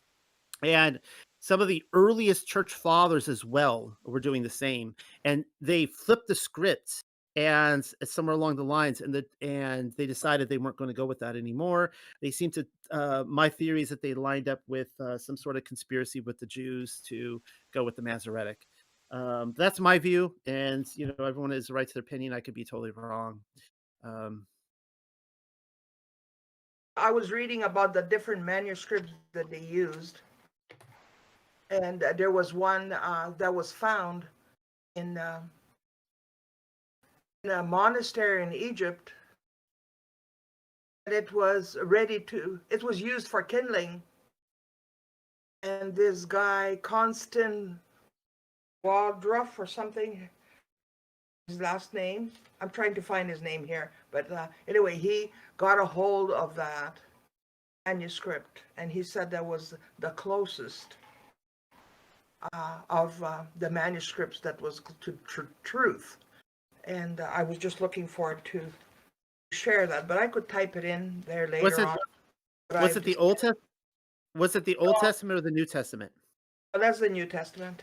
Okay, yeah, you're probably referring to the St. Catherine's manuscript that was found, the not the Vaticanus, but the Codex Sinaiticus, I believe. That's that's called. It's that one. Yeah, it's that one. Yeah, the wastebasket story. So those are those are fighting words with anyone who may be a King James only. I don't know how I feel about all that anymore. I feel most comfortable with the Textus Receptus, and that's what I know the Sephra uses. The Codex Sinaiticus is just one single text, whereas the Textus Receptus is many texts brought together. Obviously the Codex Sinaiticus as well as the Vaticanus are the two Greek texts that are used for almost every single Bible out there, starting with the NIV and going down the list. And I'm not a King James only person, just so everyone knows, but the King James and I think the Wycliffe and very few will actually use the Textus Receptus, which is what I feel most comfortable with. So he called it Olive, the Olive Sinaiticus or something like that. The Codex Sinaiticus. Yeah, but it was also in Hebrew, Olive something. Okay. Yeah, same name, but just in Hebrew. Okay. Olive like ABC, Olive. Okay. Okay, so. Very good. So I think that was it for my questions here. Thank you, Irene. Thank you, Irene. And Jayland or Joshua said on here that he asked who said that the Levitical priest could earn being a Melchizedek priest earlier, and Michael said that, and Michael's response was, or his reason was actually a really good one, because there doesn't seem to be I guess there seems to be no argument ever put forward that I ever seen that there was a specific bloodline. Now, obviously, the sons of Seth, that was a bloodline, and you don't see the sons of Cain becoming a Melchizedek, but the idea is that yes, even a Levite could become a Melchizedek. based on their behavior, not their bloodline. That makes total sense. I mean, why would you discredit a Levite if some other tribe could become one? So That's interesting. I've never thought about it that way. I've always understood that it was Melchizedek priesthood, then Levitical priesthood, and then transitioned back to the Melchizedek priesthood. But it's an interesting thought, and something I think that you see, especially in the renewed covenant, like the story of the 10 virgins, the 5 having their lamps, and the 5 not. And it, I think it supports the idea that there's different, and I think you've talked about this a little bit, Noel, and you as well, Michael, that there's different levels in the kingdom. Like you can be a believer but not be the bride, and a believer but not be in the kingdom. And I think that ties in here with what you're saying, at least if I'm understanding correctly. So I think that's a very interesting thing that you brought up that I've never thought about, Michael and Noel. yeah, Michael's probably talked about that some, and one of the I there's so many things I want to do a study on, guys, but one of the ones I've been wanting to do for some time, I think it would be helpful for everyone, is just to look at the temple structure, how it's laid out, and then look at it from a believing, faithful obedience perspective. For example, we know that in the temple there was the outer court of the Gentiles. The outer court, mind you. Now, they were still able to go in and they could still be saved, but they're in the court of the Gentiles. And so you hear that all the time from Christians. They're like, I'm not a Hebrew, I'm a Gentile. I'm like, okay, that's your aspiration. You want to be in the outer court of the Gentiles for all eternity. They don't think of it that way. They think of it almost like this we're all gonna be equals and there's nobody gonna be greater. I hear this all the time. And it doesn't really matter what life you live. We'll just all get a reward and we'll all be able to enter his presence. And I'm like, no, we won't. We will not all be in his presence equally. If it's anything like the setup on earth, how it's been described in scripture. And when we this should also, when it comes to working out our faith, our salvation with fear and trembling, we really need to think about this. Because as you get closer to the Most High in the temple system, it starts out with hundreds or probably thousands of Levite priests, just thousands upon thousands, tens of thousands, hundreds of thousands. And then as you go in closer, it really starts dwindling down until you finally get to the high priest. And once a year, the high priest is going into the Holy of Holies. And it's like that in our spiritual walk. I think all of you can probably relate to this. That as closer as you want to get to Yah, and you start getting more knowledge, more wisdom, you start knowing Him better. You start being more obedient to Him. You start finding more and more people that are falling away. They're like, yeah, I'm not really interested in that, and they're just they don't have the depth as you do because they're just not interested. They don't want to know Him in the same way, and you start finding the walk to be lonelier and lonelier. It starts becoming harder to find somebody who is on that journey with you, because it's the same way as the temple system. You've already left the outer court of the Gentiles. They're way back there. They all think that you've gone crazy and you've lost it. Because that's where the party is at, right? The court of the Gentiles. And the thing is, though, is that the fear and trembling part is that everybody needs. I can't say this enough. Is that the closer you get to Elohim, the more dangerous and treacherous it gets. The more you are under attack from Satan, the more you are likely to fall away. The people in the church who are there, I've heard it in this room from you guys. You came out of the church and you would say like things like, we were kind of in this circular mode. We never really got anywhere. We never really learned anything, never resolved anything. It was just set up to kind of keep you there tithing. Um, and you know, when you're on this journey, there's so people are in that their whole life. It's just this, it's like the caucus race from Alice in Wonderland. And all trying to get dry and nobody's getting dry. And what happens is that I think Yahuwah is pruning, and we're seeing the falling away the closer you get, because Yahuwah is like, nope, nope, nope. He doesn't make the cut. He doesn't make the cut. He doesn't make the cut. You're not coming in my presence. Gone, gone. And so as if we want to get closer to Yahuwah, we got to take this seriously, and we got to be like, yeah, I want to live a set apart holy life. I want to get closer to you. and then he will bring us, closer in. But we're going to feel alone. We're not going to, we're not going to have the people around us. And so, just something to think about. And I would like to really dig into a study on that, and just show, compare the temple to our everyday life. And if anybody, Well, go ahead. I have a little comment on the structure of the temple. You know how make a picture of the temple that was in Jerusalem, and it's rectangular. Sorry, can you hear me? I can hear you. Yes. Oh, okay. Um, I saw this guy by the name of Andrew Hoy, and he said that the temple was the shape like of the flat earth. It was like a dome. It was not rectangular and all that.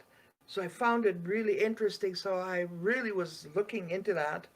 And Moses was the only one that saw that pattern. The Yahuwah showed it to him, the structure from heaven, and so he knew how to build it. But now people are trying to build what Moses, what is described in Scripture, and so they build this rectangular shape of the structure of the temple.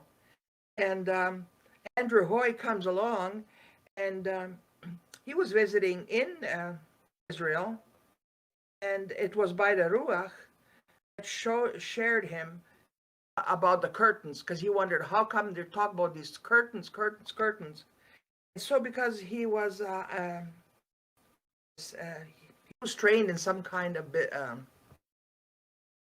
anyway, so he knew the dynamics of what was spoken there, and so he constructed the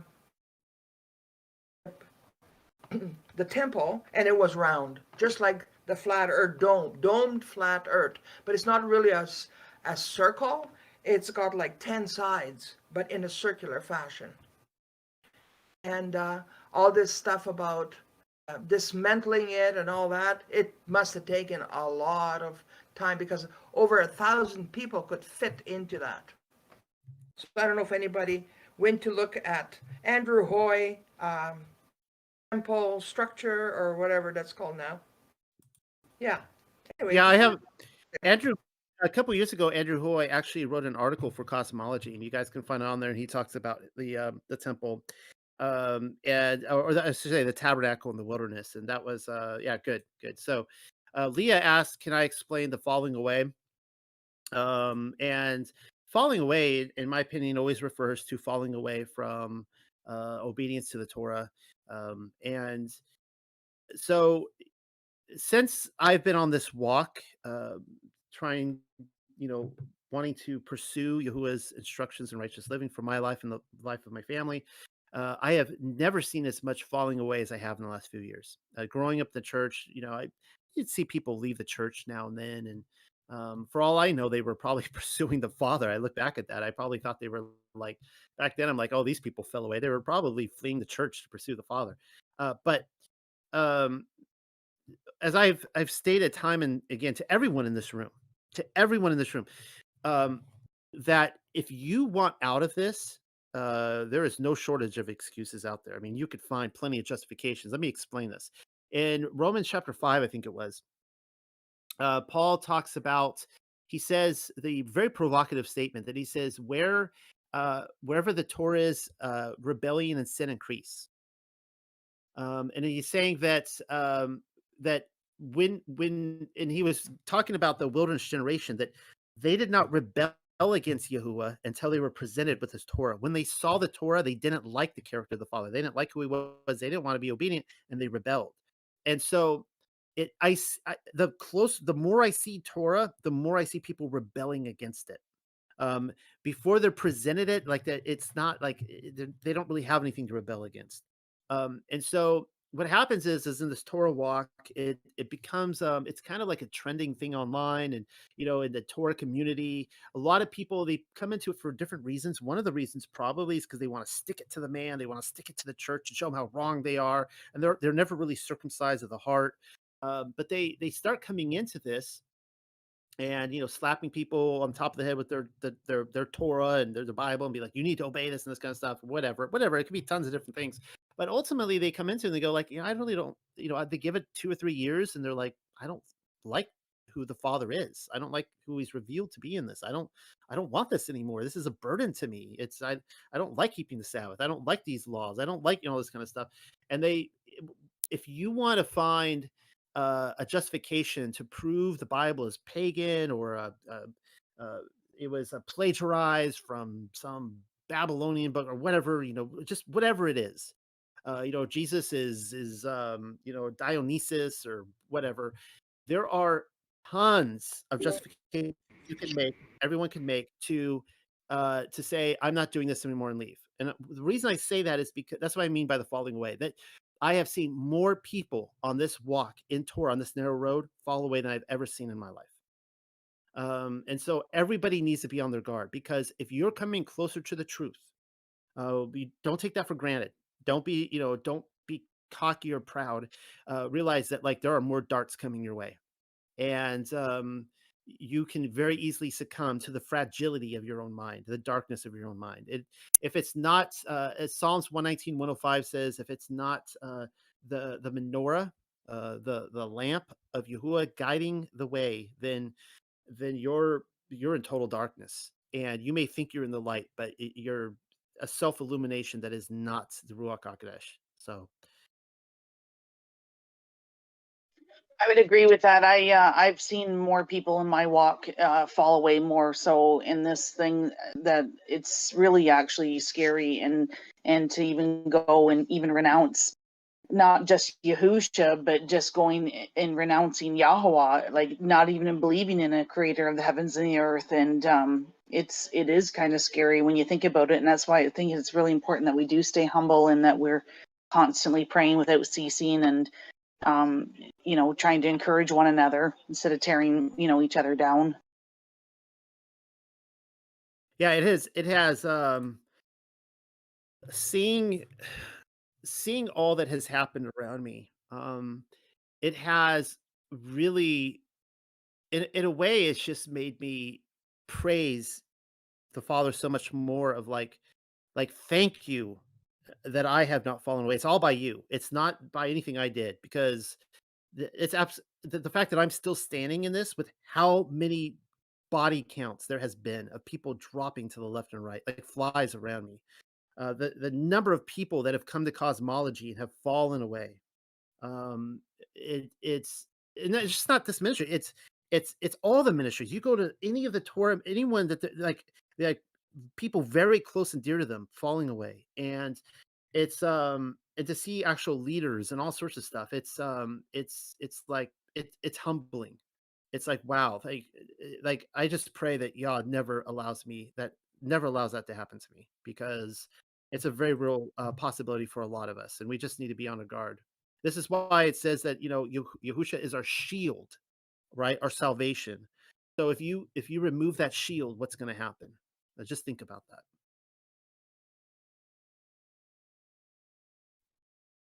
Yeah, exactly. And that's the thing, is that if you remove that shield, I was going to say something, but I forgot. So excuse me. I know it's that time of night, isn't it? Well, some of you guys are on the West Coast, and it's only 8 o'clock at night. It's getting late here for me.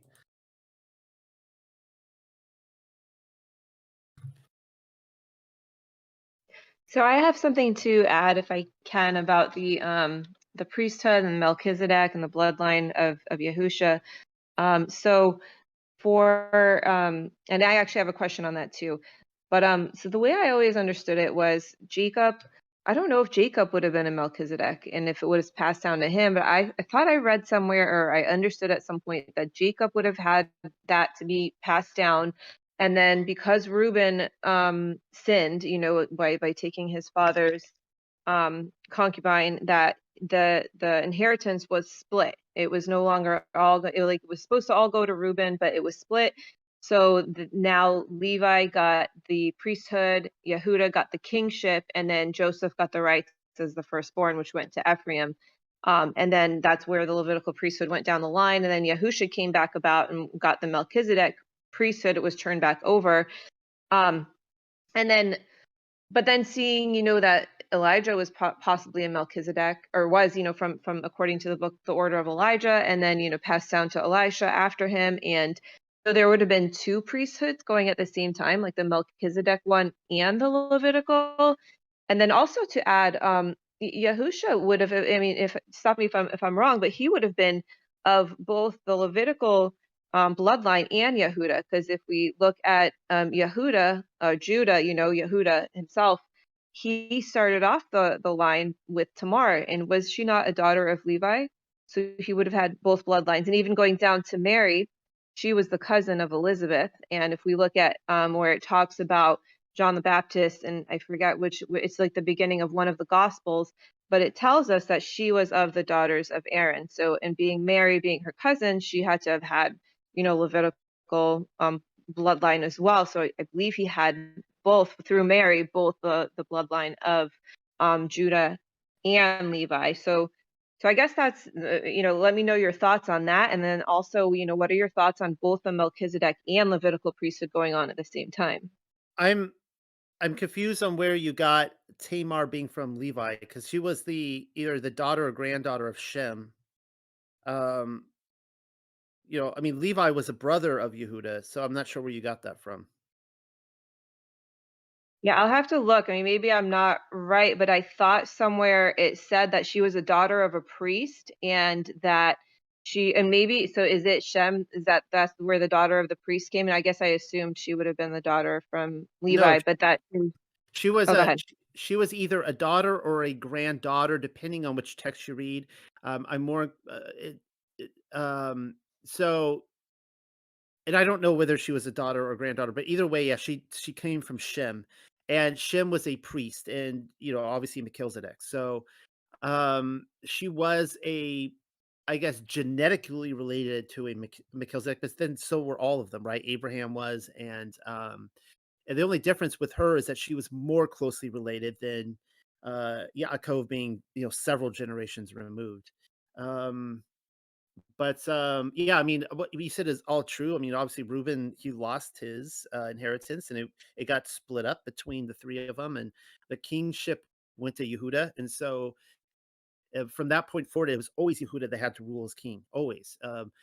It's almost like I've used the analogy of C.S. Lewis in the Chronicles of Narnia, that they would say in Narnia, amongst all the talking animals, that things were never right unless if there was a son of Adam or daughter of Eve ruling. And it was the same thing, that it was always had to be so even when I did the study on Israel being transferred to a new land, because they had been divorced from the land, they were transferred to a new land, they still had to have Yehuda ruling over them. It always had to be Yehuda. And that's why I think that when Messiah was rejected from the land of Yehuda, that he was embraced in the land of Israel as king. And so yeah, so in terms of two at once, yeah, that's really interesting. And I haven't done enough of a deep dive on this to answer that question. On There were clearly, I think, Melchizedek's on the earth while there were Levites on the earth. I think, especially if, according to Second Enoch, it says that the final Melchizedek, which we know as Messiah, would be the last of a 12th. So that means there were 11 before him. Yeah, who were those people? Right? They would have been contemporaries of Levite priests. So I don't know. I don't know. That's a really good question, and that's a good study. Guys, just so you guys know, it is starting to get late. It's 11:15 here on the Eastern Seaboard, and I have to make the decision as to, I have like a stack of things I could go through, and I have to make the decision, what am I going to present next week, which means I have to start working on it tomorrow. And it's always sometimes it's like, oh man, I have like 10 things I want to do at once, but I have to make a decision.